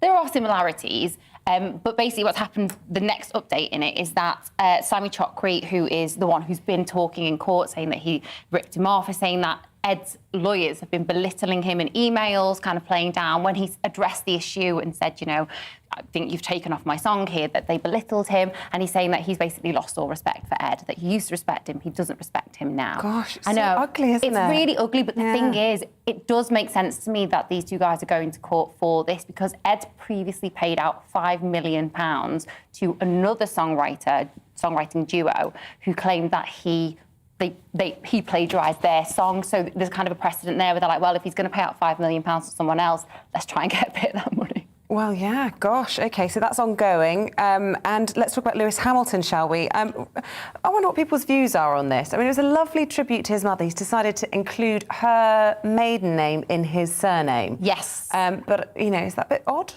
So I'm actually really Team Lewis on this one because I have my mother's maiden name as one of my middle names as well. Nice. So, but his name is going to be huge. So he's now going to be Sir Lewis, who's got a big old name going on here. He's got, where have we got it? Lar Balester. So that's her name, but his full name is now going to be Sir Lewis Carl Davidson Lar Balester Hamilton. Oh, my word. So it's not catchy, but I think it's a really lovely tribute. Because do the initials spell anything? No, they don't, but it's a good one. It'd be really good if they did. But his mother actually raised him until he was 12 years old because his mum and dad split up when he was 2. So I think it is a really nice tribute that he's gone, do you know what? She's such a part of my life. She's been huge in making me who I am. I want to have her name recognised in that. Did he say it was because he didn't want the name to die out? But that implies he's got kids, but he hasn't got kids, has he? This is true, but I think his thing is he doesn't understand why women in general drop their surname when they get married. He said he just doesn't understand that concept. Yeah, no, it is sad, I think. Well, unless you try and buy your children football shirts. Because the amount of footballers now who have got double-barreled surnames, mother, father, whatever, and of course, what does it cost? About £3 a letter or something on the back of the shirt. It's really expensive. I think that's why my parents did what they did. They said, no, we'll give you my mum's surname as a middle name.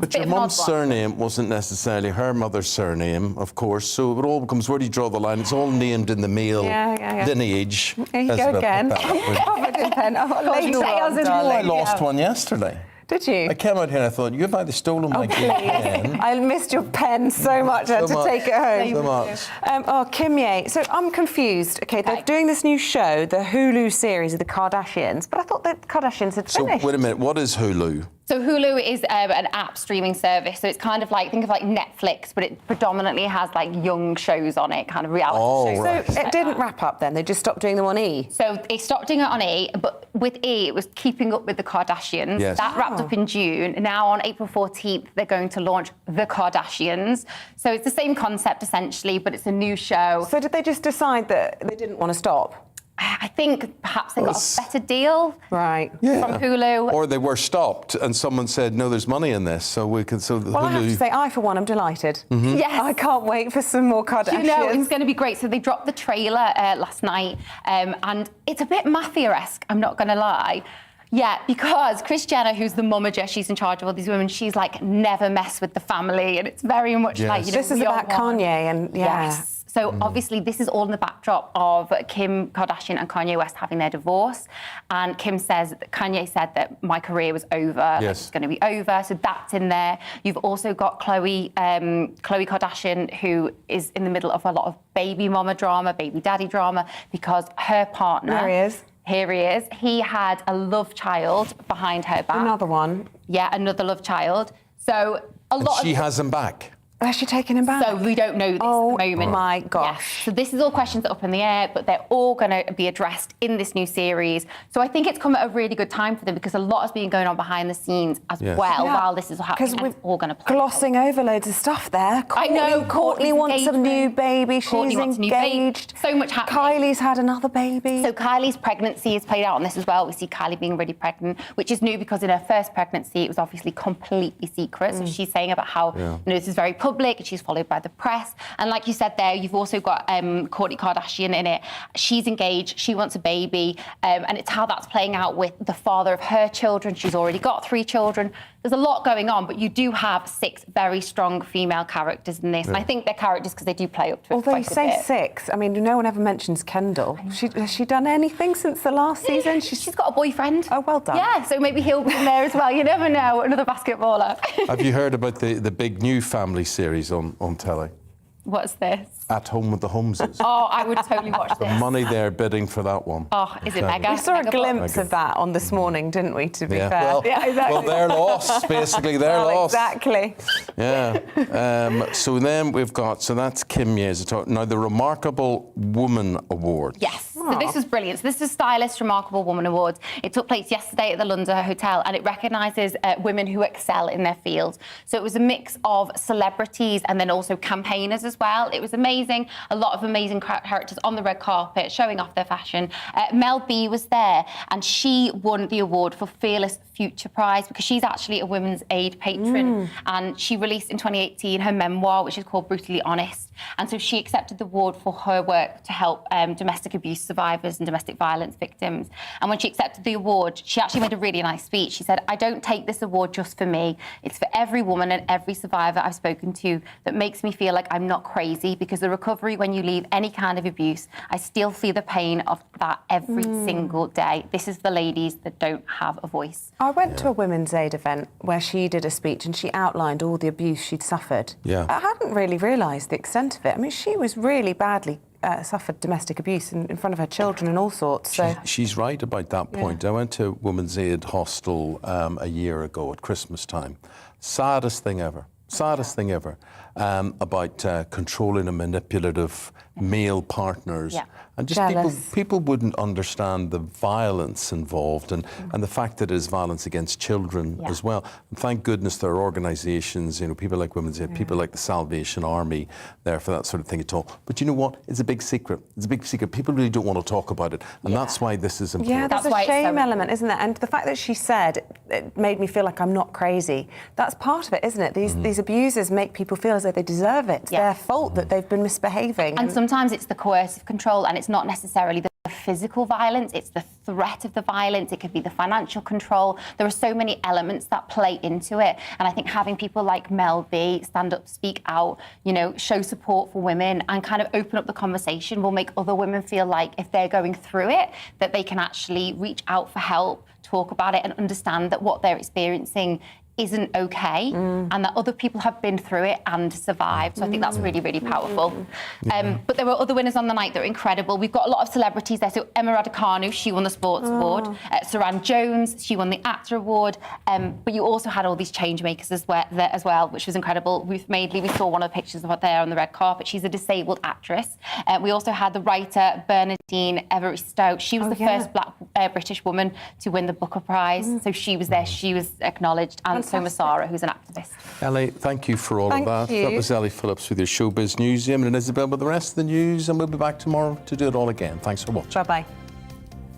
Good morning. Definite signs of spring this week. A bit chilly out there again first thing this morning, but by this afternoon feeling fairly pleasant with some sunny spells. There's some fog around this morning also. That'll take a few hours to clear away.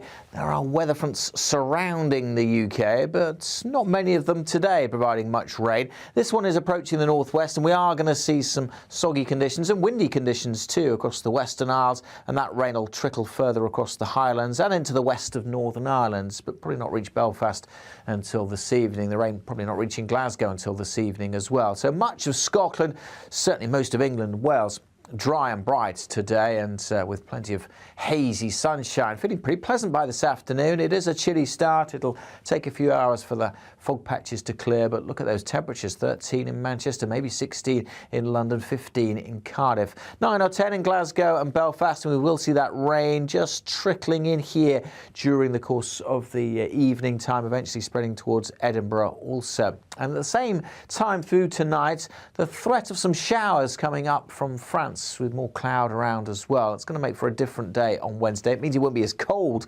first thing in the morning. Some pockets of frost across the northwest where we see some clearer skies. So for Northern Ireland, certainly the western Northern Ireland, the Highlands of Scotland, tomorrow will be a brighter day with some sunshine, just 1 or 2 showers. Elsewhere, a lot more cloud around on Wednesday, and there will be some outbreaks of rain that could be quite heavy, particularly over eastern parts of England through the course of Wednesday. A very soggy day here for some, as we see that weather front pushing